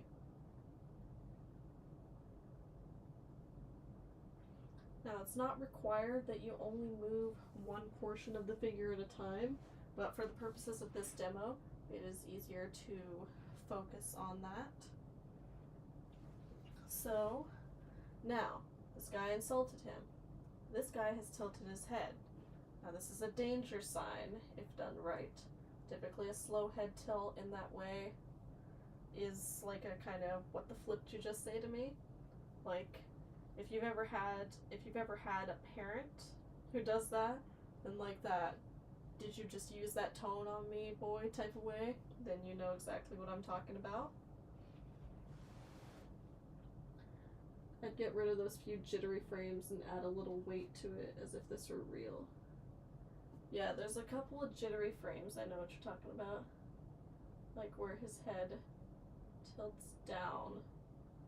That's actually a regression there, I can see that. So if I just... yeah, that's more of an up nod. Yeah, see, just little things. Little things. Now if we run the playback again, we got a little bit of a less choppy head tilt. Now if we really wanted to be fancy, we could take the first 3 frames, pause for 2 seconds, which essentially doubles the amount of time that the frame holds. So if we do that, let's see what happens there. And that kind of adds like a slowness to the beginning and end. I'm learning so much. RIP $6 though. It is a singular purchase and is the best singular purchase I've ever made in my life. This raid wouldn't shock me if Crony ends up working for Leica someday. No, thank you. It's gonna be made Coraline, Paranorman, Kubo, and 2 Strings. Yeah, Kubo and 2 Strings is so good. I'm also a pretty big fan of Aardman animation. What speed is this at? Oh, you know, silly me. Silly me. Now, the frame rate, if you have good basics, the frame rate doesn't matter as much, but everyone has their own frame rate. Mine is 25 frames per second. If you look at most professional stop motion studios, they typically do somewhere between 24 and 25 frames per second these days. And I found that out as a kid. I was like, oh, this is what the pros do, this is what I'm gonna do. So I've been animating in 25 frames per second for like, let's see, probably about 10 years, 9 years. Although I did initially start at 12, and then I was like, is it smoother if I go to 30? But then 30 was too much. Drum King will chill. Whoa, didn't realize how useful a pause can be till now. Thought it would be for pausing a pick. No, it's you're essentially exponentially increasing the amount of time the frame holds. Typically a pause works best if your motion already has enough increments that it wouldn't look too choppy if you slowed it. Because after a certain point, if the motion isn't incremental enough, slowing it down will make it extremely choppy. So let's just say I selected all of these, and I pause them 6 times. So now they hold for 6 times as long on each frame. See, that is like a choppy frame by frame. At a certain point, you can't slow it anymore. And to that extent, slowing also can't fix an animation that went by too fast. A lot of times the animation that went by too fast is a result of missing frames, and so you might be better served to reanimate it and make sure to add those extra frames in. Let's see. I had 24 frames per second for 2D drawings. I think I've only animated 64 once. 64 is too crazy for me. That's like going to 200cc in a Mario Kart race. I personally do 12, though I've inserted 24 frames per second shots depending on what it is. Retro, I work at 15. Yeah, your stuff is very good, Retro. I might have to look into like 15. So frames per second based on what you need per shot. Like have a regular frame rate that's slower. Also, don't forget those keyframes and in-betweens. True. I wish there were a way to mimic the way you do like keyframes digitally. Sadly, there is not. But prints, I do 20 frames. Nice. I take the picture and use the little line thingy to make the picture go fast or slow. I'll probably do 18 normally and then 24 sped up. That's fair. 25 is too much for me right now. Sorry, Karate. Oh, it's okay. I started at like 12. And it'll take some time to become confident in a higher frame rate if you feel that's the way to go for you. So now we're going to talk about how to make a fast motion happen. So this is a slow motion, right? This is like your standard motion, kind of relaxed, calculated almost. He's calculating just exactly what he wants to do to this poor fool. So we're going to zoom out a little bit now so we can get a better look at the action. We're going to ignore the onion skin for the time being because it's going to freak out at you as you do this. We're going to tilt down a little bit so we can better see the object of Tarn's ire. Let's see. Mark messages is red. All my old stuff's 10 frames, hella choppy. Natural lighting, the teenager is sweaty, unstable grip, and a 13-inch tablet. Whatever the heck my old stop motions were. Yeah, I first animated on tablet too. Don't be afraid to stay at a lower frame rate forever. The person is the one who dictates the smoothest animation, not the frame rate. That is true, Retro. That is true. It's all about how you use the incremental frames and in what context you use them. Alright, let's see. So now we're zoomed out. He has tilted his head. He is pissed off at this guy.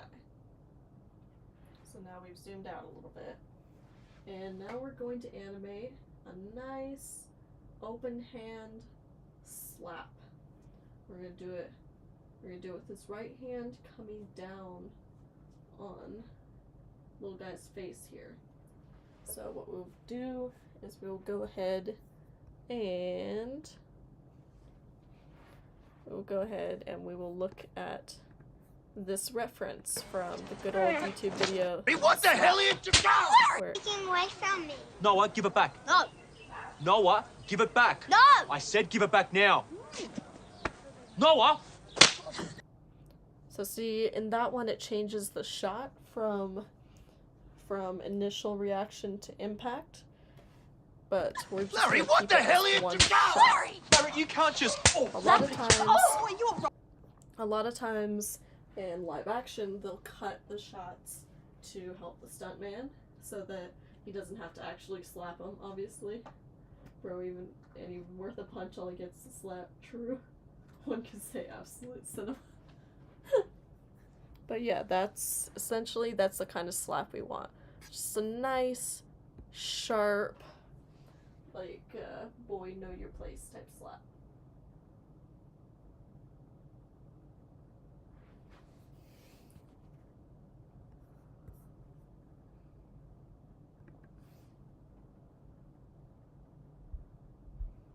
Alright, so now we be back in the stop motion place. I'm gonna coin that B slap. Nice fat sting. So, we're gonna exaggerate this a little bit. Because it's animation, we like to have a little fun. We like to kind of exaggerate the movements because obviously how we move in real life is boring when translated in animation. And you can end up with like basically what looks like funky mocap masquerading as animation. So, now we're gonna look into the concept of easing a little bit, which is where you start incrementally, you jump in the middle, and you go back to incremental. And that basically tricks the brain into creating a smooth flow of motion that's also fast. So, he's looking at him, he's pissed off, he's ready to slap him. But we're not just going to use the arm here. At the same time we move the arm, we're going to move the torso. And we're also going to move the head, so he keeps his eye on his target. We're moving the torso because it's going to give more weight and exaggeration to his slap. So,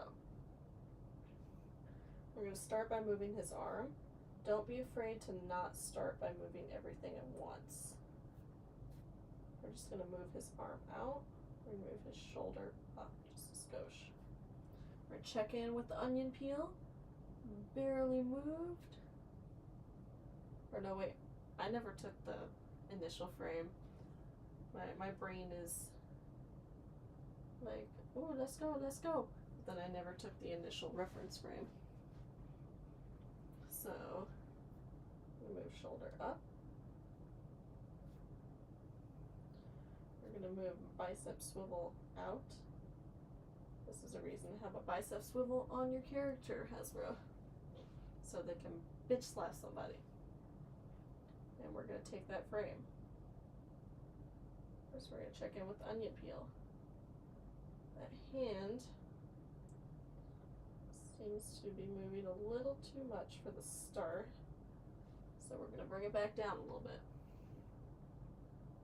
You just want that teeny bit of blur to start. Not to be confused with the Autobot blur. Okay, now we can start just a little bit breaking away from that just blur principle. Now see, we've got just a little bit more of a blur. We're going to take another frame. See, at this point we've just got the tiniest, most incremental movement. Alright, we are ready for a slightly bigger jump there. See, now you can see a little bit of the onion skin. Something I would like to add to ease in to ease out, you can apply it to camera movement. If you're moving the camera, it helps ease the camera movement in and out. Yes, this is basically a principle that should apply to all simulated motion. So like camera motion, stop motion, traditional animation, because it's basically an optical illusion that helps you sort of cheat in the middle. So now we have a slightly bigger frame of Tarn's arm movement. And at this point we're going to add his hips. And at the same time we're going to add his head. So he keeps his eye on his target here.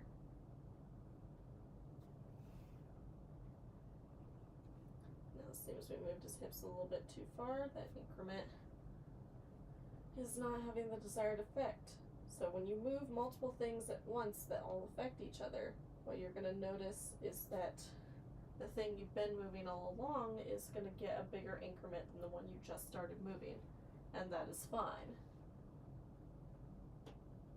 So we're going to take that, so you just have a barely perceptible shift in the hips, because the hips don't lie.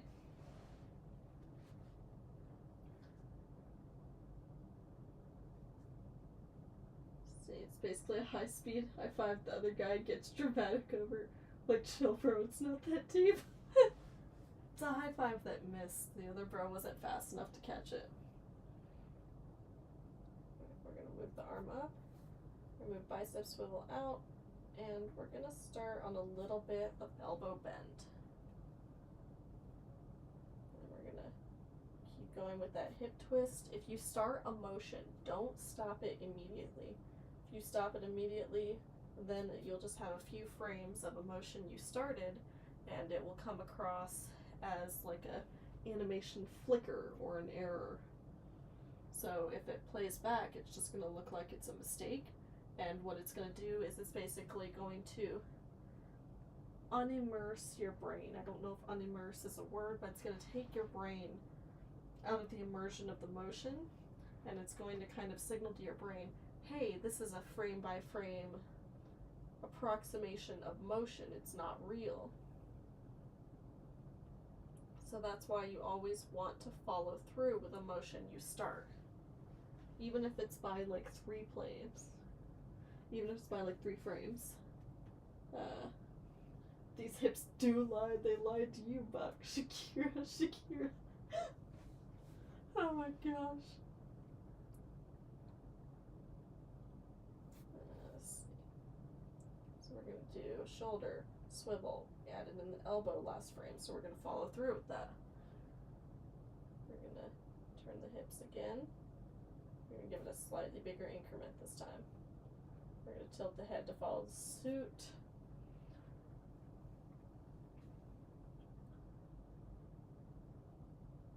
Take that photo. And then if we wanted to add a little extra flair, what we could do is we could move this hand here a little bit up towards the chest as he winds up. Or we could also take advantage of his articulated hand bank to make him make a fist, show he's extra pissed off. At that point, that's where we can add a little bit of pizzazz to it. So, what we're going to do is we're going to wait a little longer to add this in. So I don't think we're quite there yet in terms of the slap arc.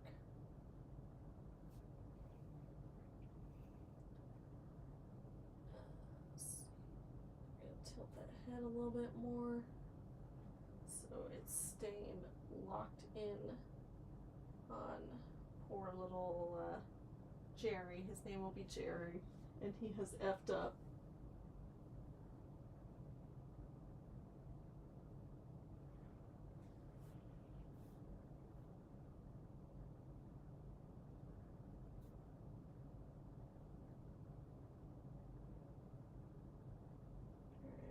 Do slightly bigger increments again on Tarn's arm, because that's the one that has seniority over here, so to speak. That is the one that has been moving the longest, so it's time for him to have his larger frame increment first.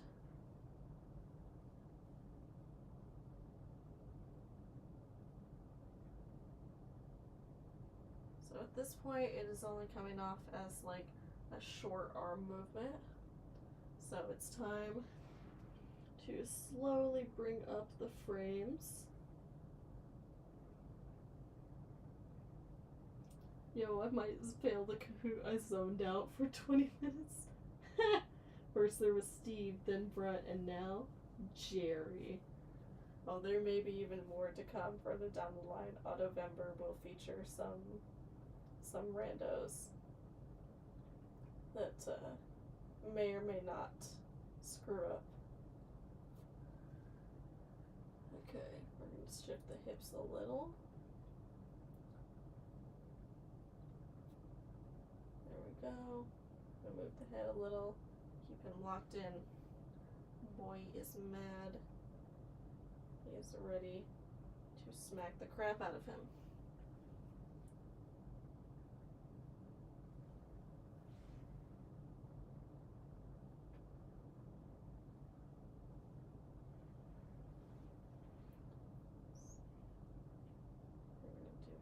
Again. Ready for bigger increments here.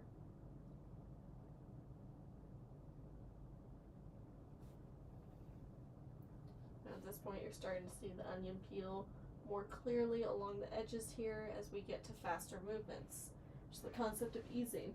Actually, if you look at the video thumbnail, which I will put in the chat on Discord. No, wait, hang on. Never mind, I can't do it because it's not on my, it's not on this device, it's on my other one.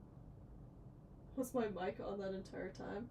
If it was, honestly, bro, I haven't heard you. I just noticed I wasn't muted, and I was like, whoop. Yeah, no, I'm gonna be honest, I didn't hear you at all, so maybe your mic was on, maybe not. But, yeah, you'll start seeing the onion peel around the edges, because that's where the easing starts to come in. Because the frames get further and further apart, they kind of peak in the middle with like a big jump frame, and then they slow back down again. If you look at the little spheres in the logo of the stream, on the stream thumbnail, there's these little spheres that bookend the word buy, and they actually demonstrate the concept of easing using the spheres to show the increments.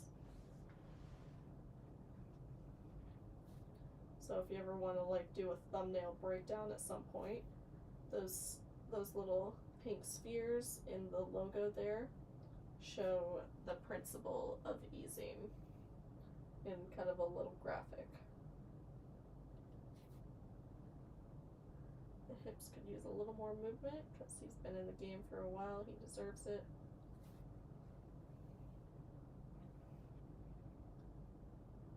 See how the head is suffering from less edge duplication from the onion skin than the rest, because you're turning the head so that he stays on his target. So technically the head doesn't look like it's moving at all. It looks like the torso is moving out from under the head.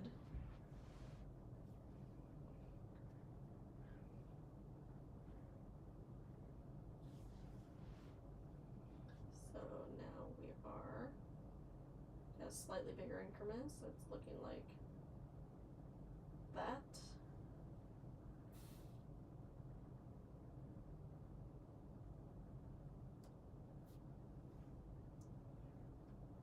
We're going to swivel the head a little bit, so locked in. And the arm is ready for another jump here. He has graduated from elementary school to middle school. At this point, we're also going to add a very small bicep swivel and elbow bend to Taran's other arm. We're going to have him bring it up just a little bit at the elbow and clench his fist to give a little extra oomph.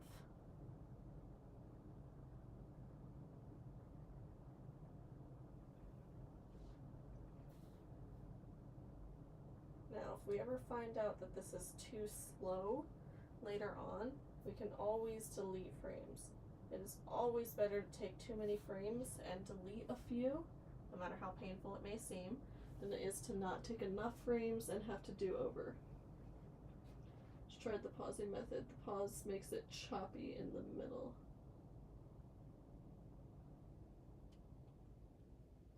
Very nice.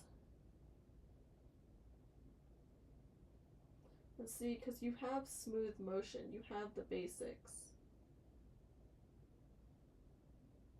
I would say on the loading part, I would say like on the part where he brings his elbow down to load, keep that without pausing, because that's a motion that's very fast. I think some of it is using your judgment on which motions should be fast and which shouldn't. I think the gun flip up and the part where he like kind of bends his elbow to like load the gun, I think that should be kept fast.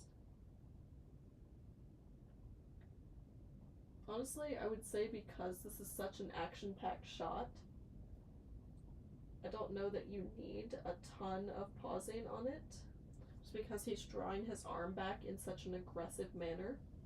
I would say more so it would be for movements that are less action charged, if that makes sense. Like the head tilt was an example because it's a slow, calculated head tilt. Another example would be, say, if a character kind of gives like a soft shrug, or let's say they kind of offer their hand out, like in a gesture of diplomacy. Stuff like that would be sort of I'd say stuff like that would be more of what falls into like the pausing category in that way.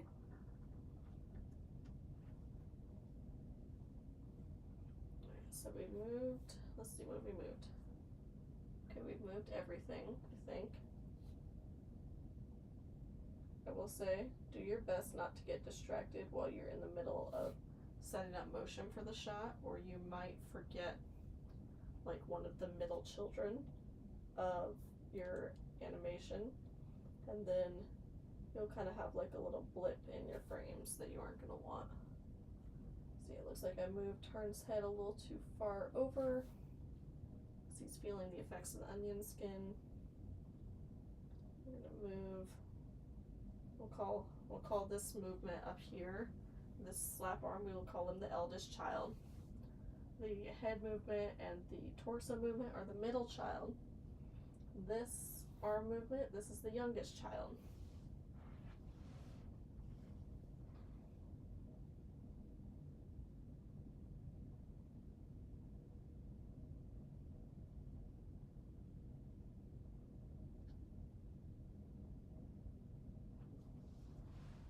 Alright, so now we've got, see, we moved oldest child, we moved middle child, which is like the torso area and the head. We moved youngest child. So we're ready to take the next frame.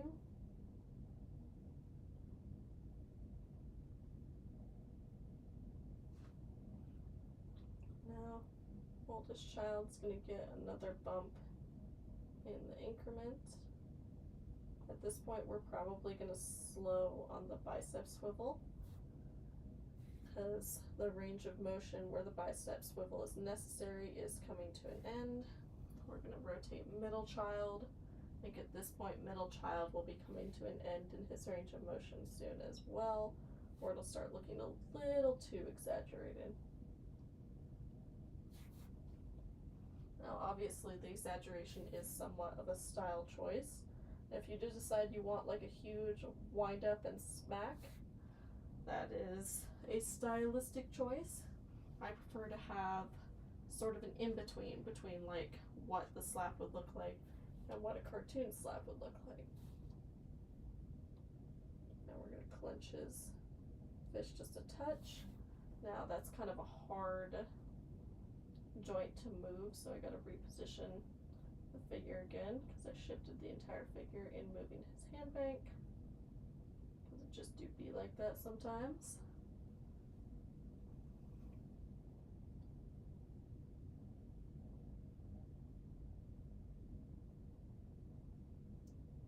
See, we're starting to get towards like the second half of his pre-slap arc here soon. Wait, so if the joint is the children, does that mean the figure is the parent? That's a good question. I suppose the figure can be the parent, yes. Although, I guess that makes like the parent the sum of its children's parts. I don't know, it is a strange analogy if you dive too deeply into it.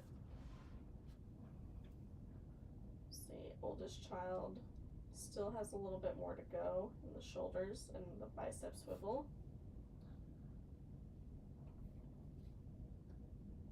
And then remember that not all motion arcs are made equal. So let's just say middle child peaked early.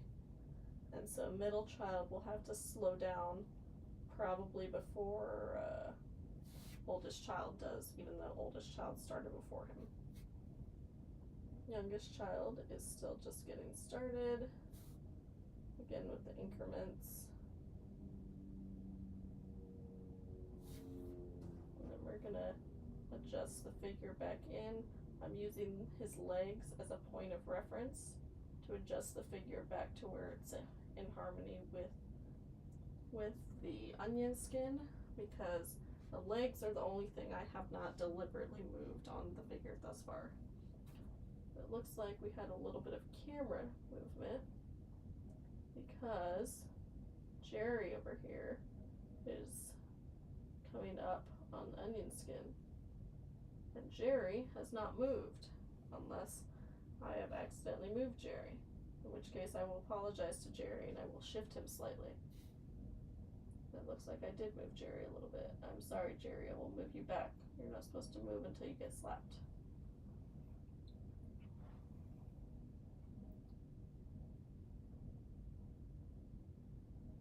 Alright, so we're seeing we are suffering just a skosh, frame to frame, from moving the camera.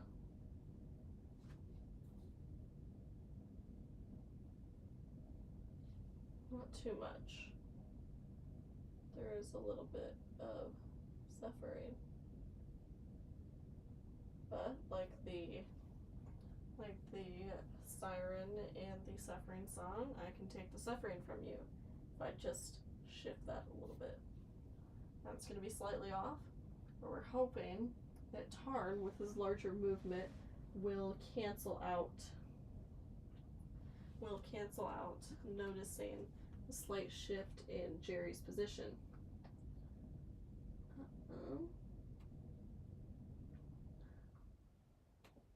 Let's see. So now we are ready to take a capture. See, it's a little less noticeable now. So, oldest child still has a little further to go, especially in the bicep. Middle child is slowing down a little bit here. Like I said, he peaked early. So he's going to come to a stop before oldest child. Youngest child still struggling to catch up, as youngest children do.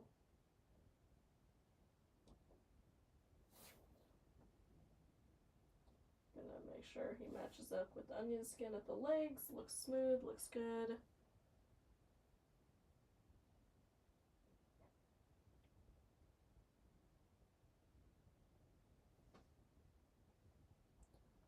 Alright, so now oldest child will move again. And then oldest child might have the shoulder come back a little bit, just so his hand aligns with the face. Middle child is about done. Maybe like another frame or two and he'd be done.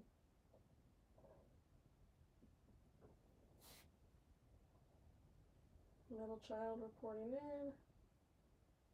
Youngest child starts to get a little bit higher of increments. He starts to get more privileges as he graduates from kindergarten here.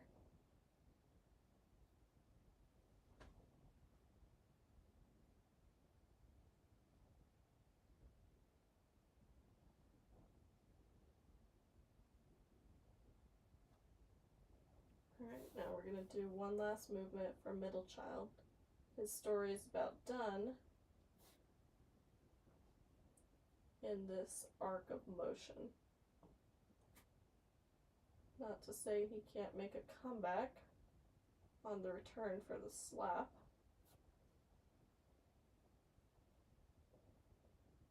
And youngest child is getting excited there. He gets to move a little bit more.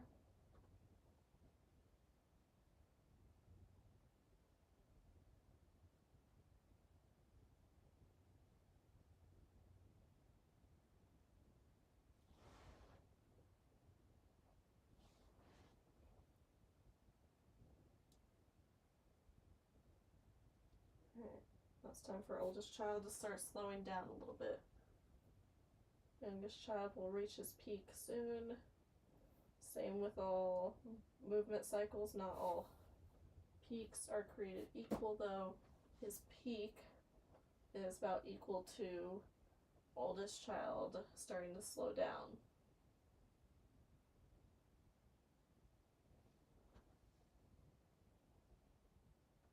So now he's going to start to slow down actually around the same time as oldest child.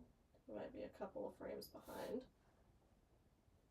But the principal is there.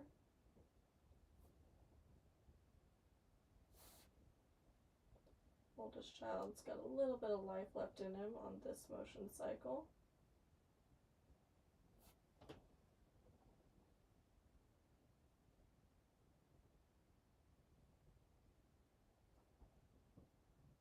And then we're going to start slowing it down.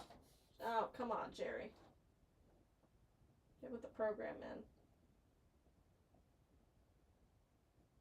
I'm going to try and match the onion peel best as possible.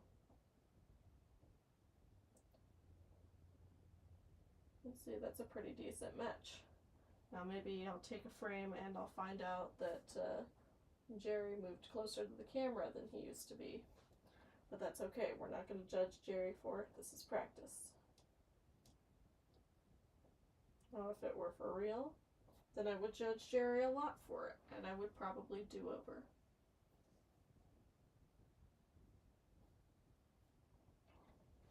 But let's see. Okay, so it looks like Jerry's little movement there wasn't actually noticeable.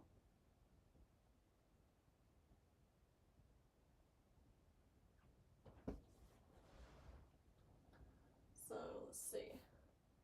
Youngest child still has a little bit of movement left to do, especially in the knuckles region.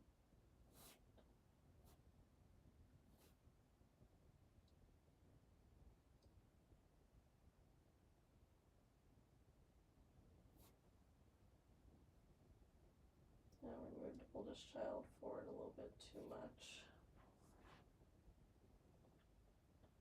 Alright. Now, the drawback is nearing its end here. So you see drawback.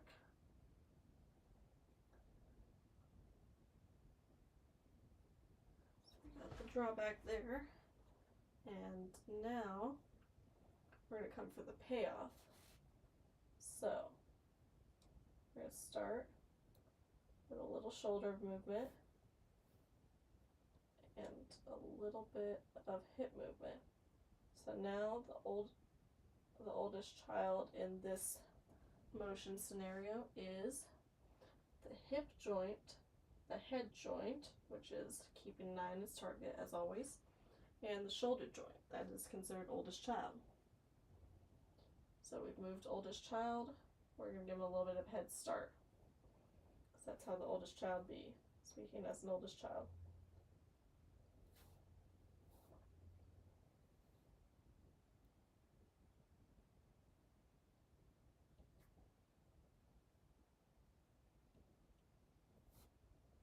We're going to move oldest child again. Now we're not going to do as many increments as we did on the drawback, because this is the action, the slap. It's quick, it's sharp. So we're going to do a lot less easing on the outset and a lot more jumping in the middle. So let's see. Draw back that shoulder a bit more. I notice the increments are starting to get bigger. Because turn 8 playing, this is going to be a quick slap. We're now going to start moving the middle child. In this case, the middle child is going to be the bicep swivel. Bicep swivel is going to come up to his chest a little bit as he slaps.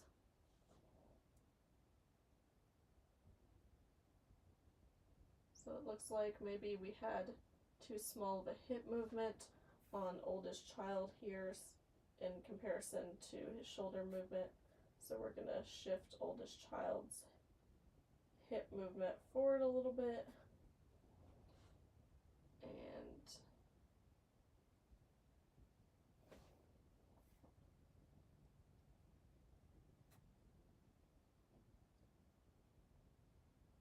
And now we have youngest child joining in.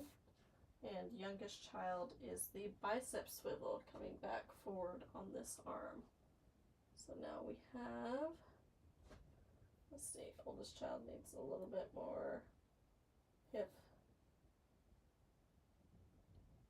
a little bit more head movement there, keep them locked on.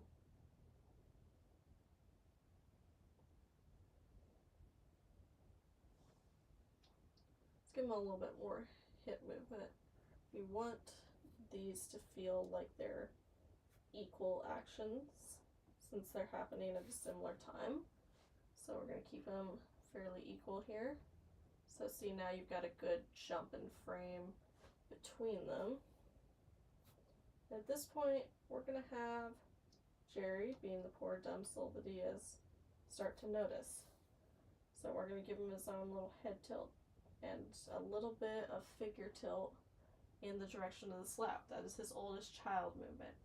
Jerry's oldest child is the head movement and the overall figure movement that I'm using to cheat hip movement, since I don't need to do that since you can't see him from this point onward. Never be afraid to cheat a motion if you can't see it on the camera.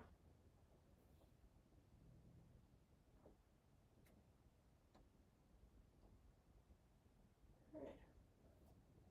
So we've moved oldest child.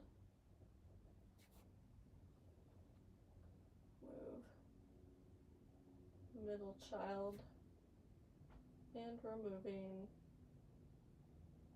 youngest child on Tarn. We're going to move oldest child on Jerry.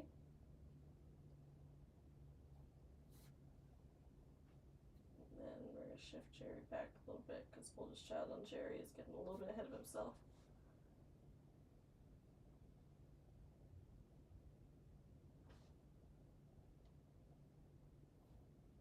We'll move oldest child on Jerry first for a change. We are running into a little bit of a problem in the fact that his kibble is impeding the slap. So what we may have to do is we may have to cheat an increment in the form of bringing the, we're going to cheat with youngest child here a bit, and youngest child is going to clear the kibble just enough.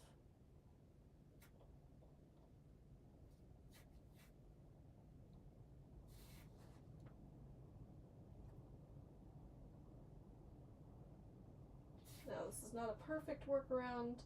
I probably could have stood to have more planning involved in terms of where the hand would fall in relation to the kibble. But in a pinch, if you start animating without a plan, like I do sometimes, then the best you can do is roll with the punches and do your best to salvage.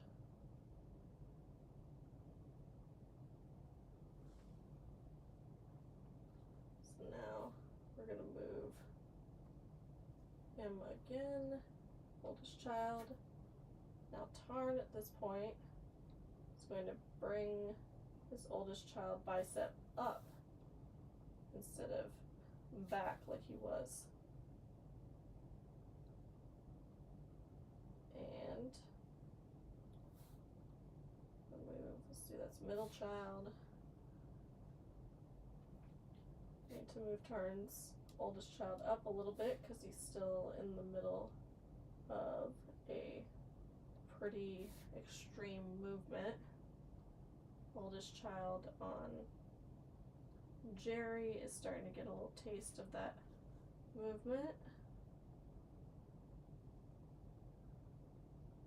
And see, you can see that that may have been a mistake to go forward because now it just looks like he's trying to like press his face weirdly.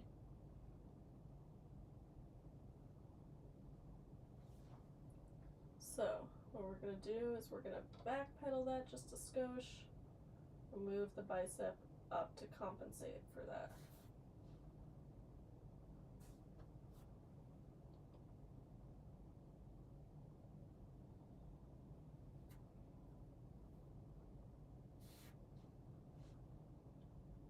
Now keep in mind when a character touches another character in any way, depending on how your camera is angled, again, you can cheat the camera. They don't actually have to touch.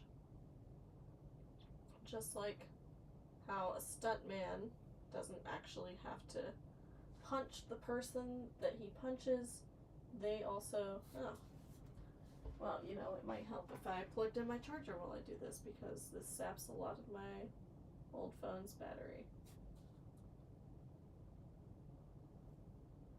Now I did shift the camera doing that, so I just gotta shift it back. Jerry, problem child Jerry. Get back in line here.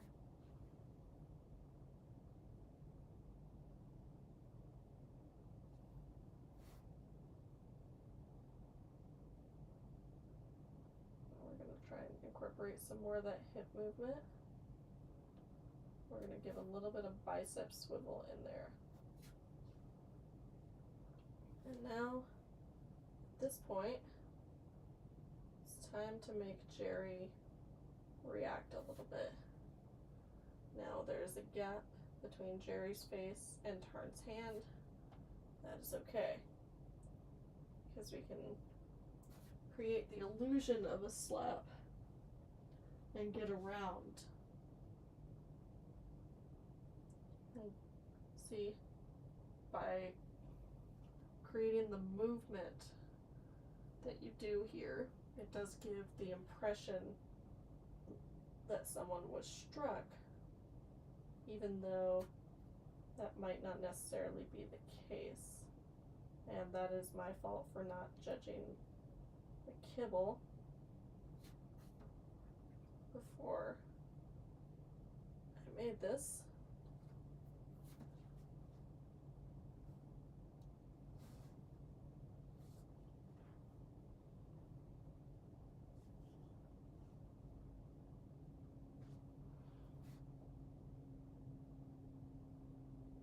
Now we can afford to move the biceps swivel forward a bit, and we're going to straighten the arm out. In most punches, slaps, etc., they always straighten the arm out.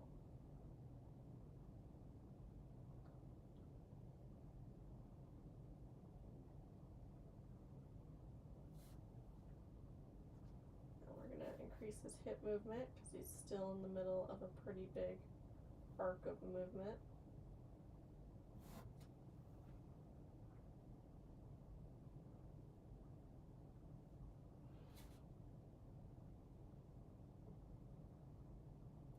Bring this forward, out, and again the hips. So a lot of his motion is coming from the hips here. And if you were to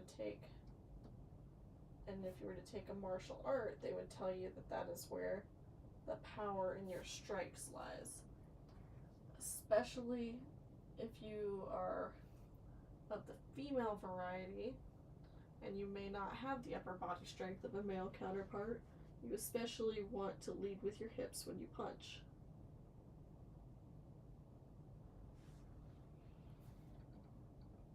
So let's see. Arm is straightening out.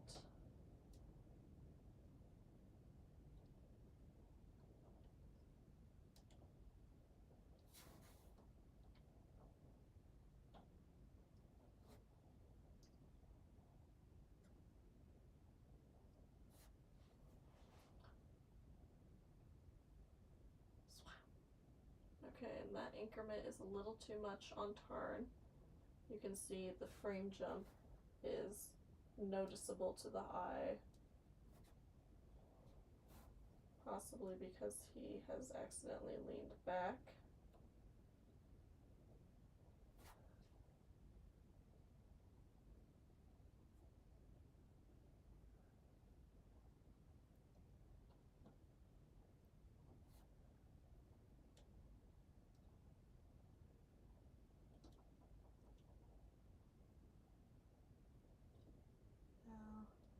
We've straightened the arm out, probably about all we're going to straighten the arm out at this point before he kind of curls his bicep back up to his chest. So if you really put yourself into a slap, you're probably going to return it to your chest in the event that the person comes back at you after recovering from the shock of the slap.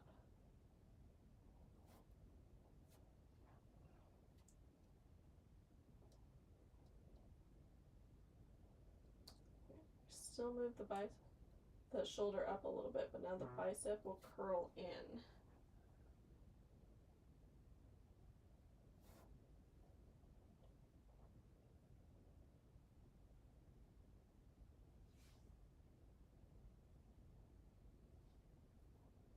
And now we see here the knockback of Jerry is reaching a close here. Tarn still has a little bit left to go before his arc ends, but Jerry's arc will end before Tarn's because he has to finish the follow through of the slap.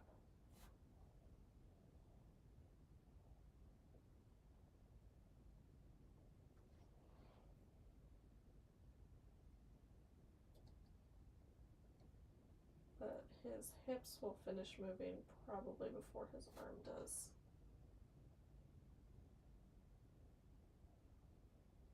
And then we see here, Jerry is about to close this chapter.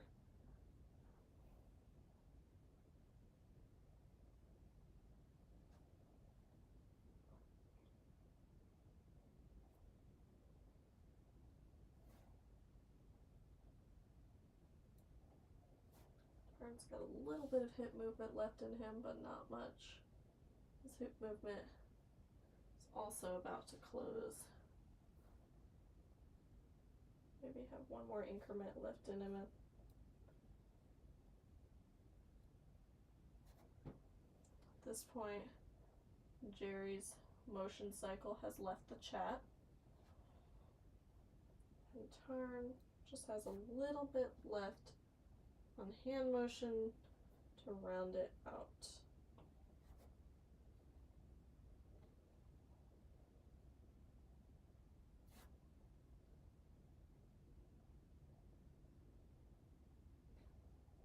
And now I think we're about drawing to a close.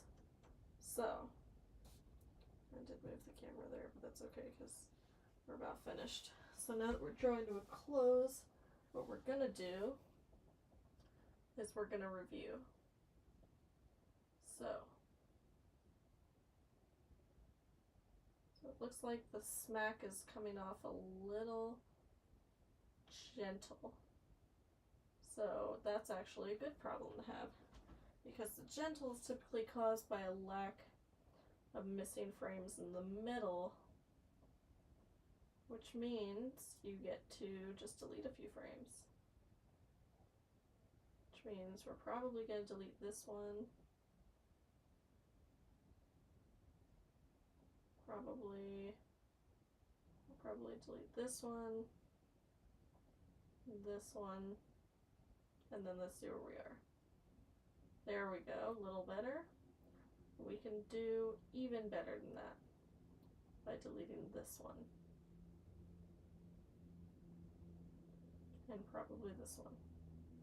I would say never delete more than 3 or 4 frames without checking the playback, because there is an undo button, but sometimes the app will crash or the undo won't work, and you just want to make sure you haven't clipped too much good footage.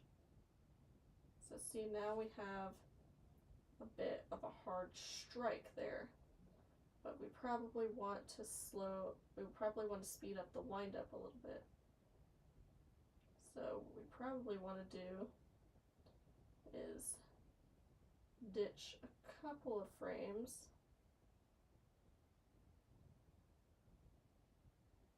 and I'm just going to ditch 2 and see what happens.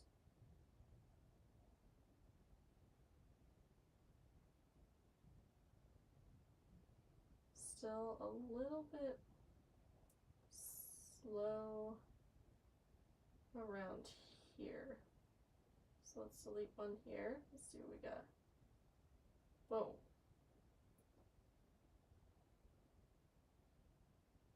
And now we'll full screen that. Let's see what we see. We got head tilt. Boom. Now, if we wanted to add impact, like this is going to be a true stop motion, what we can do is we can add a couple of frames at the end of this motion. So let's just add 7, let's say.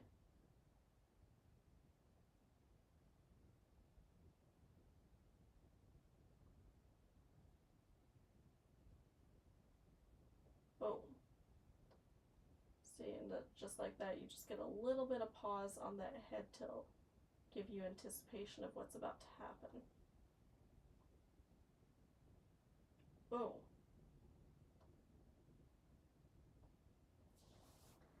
Alright, and now that Jerry has been punished for his insolence, that about wraps up the practical demo here.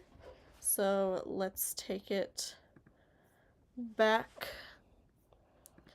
to you guys. We'll open up one more round of questions and then we will call it a night. Woo! Woo! It is later than I thought it would be. And my That's laptop okay. has died. I'm gonna give a recommendation real quick before I head to sleep. So you mentioned effects earlier. Something that's really helped me with saving time is transparent GIFs and PNGs for visual effects. So like if you need particle effects, you can just look them up and look up smoke or ash or snow.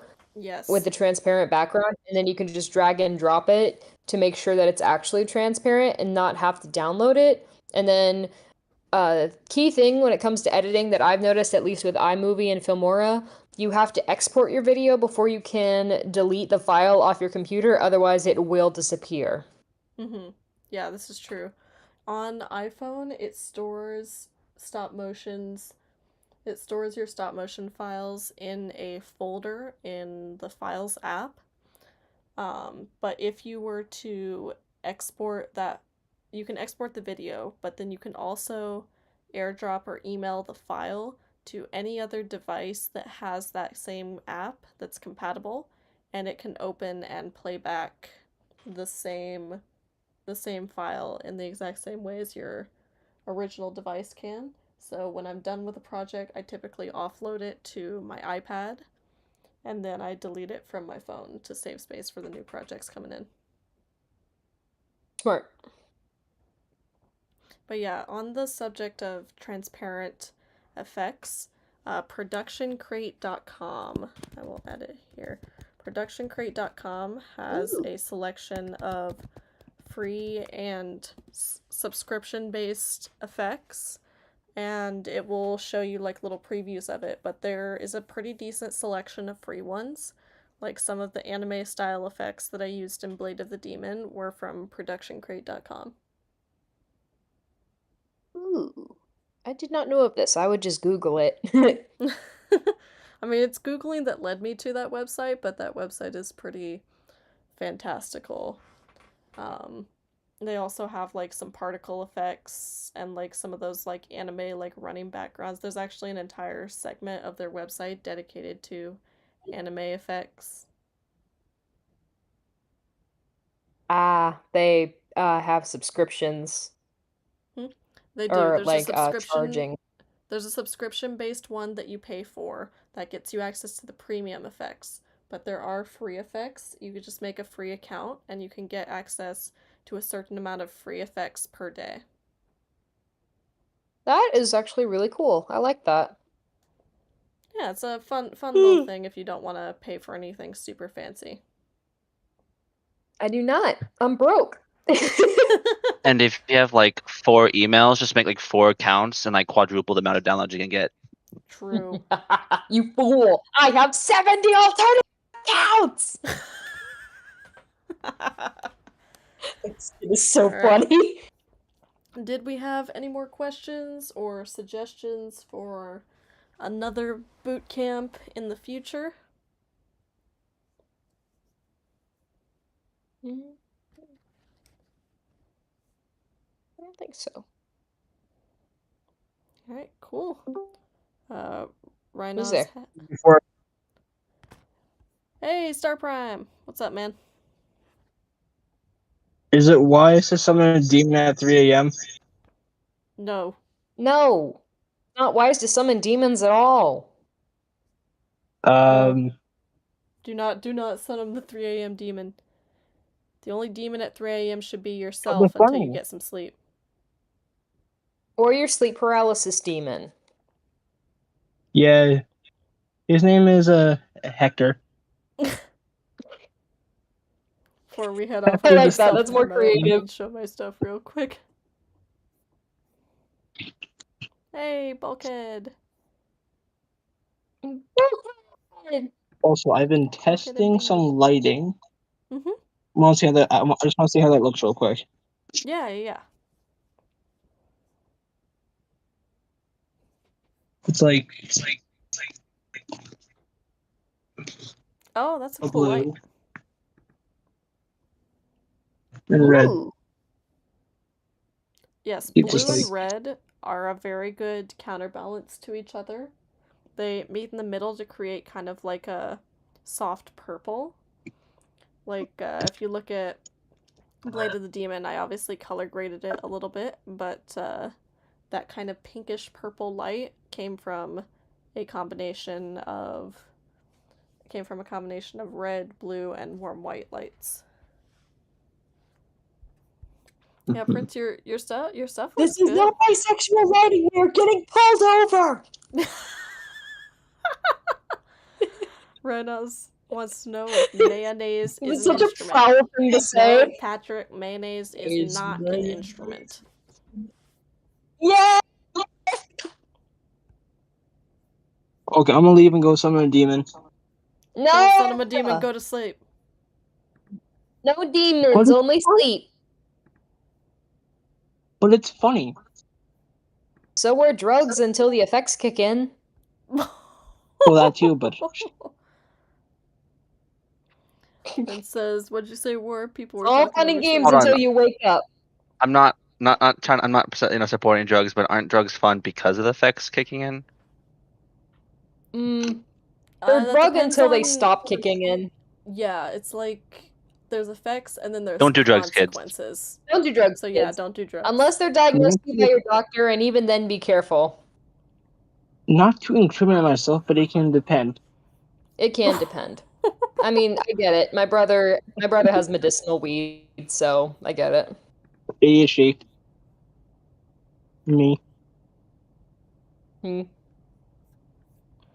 So Anyway. Prince said, what'd you say were? People were talking over you. Oh, I see. Yeah, I would say, yeah, your stuff is really good. I don't know if the playback speed is just choppy because my internet is really bad, but the playback speed is coming across kind of choppy. The emoting is very good though. Like, I'm getting a good sense of the emotion. But yeah, I don't know if it's my Wi-Fi that's giving it a choppy playback or if that's just like a byproduct of how you edit. But I do like the expressiveness. Thank you, I've been improving on that aspect. We'll say one of the ways to do that, and maybe this is a lesson for another day, but import your dialogue audio clip directly into your stop motion project, and then animate as you go using the audio as your reference. So then that way you have timing.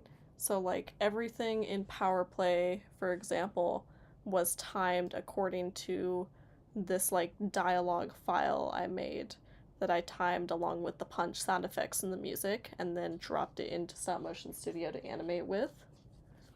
And that basically informed all the movements and told me when to like cut the shots and what sort of movements to make.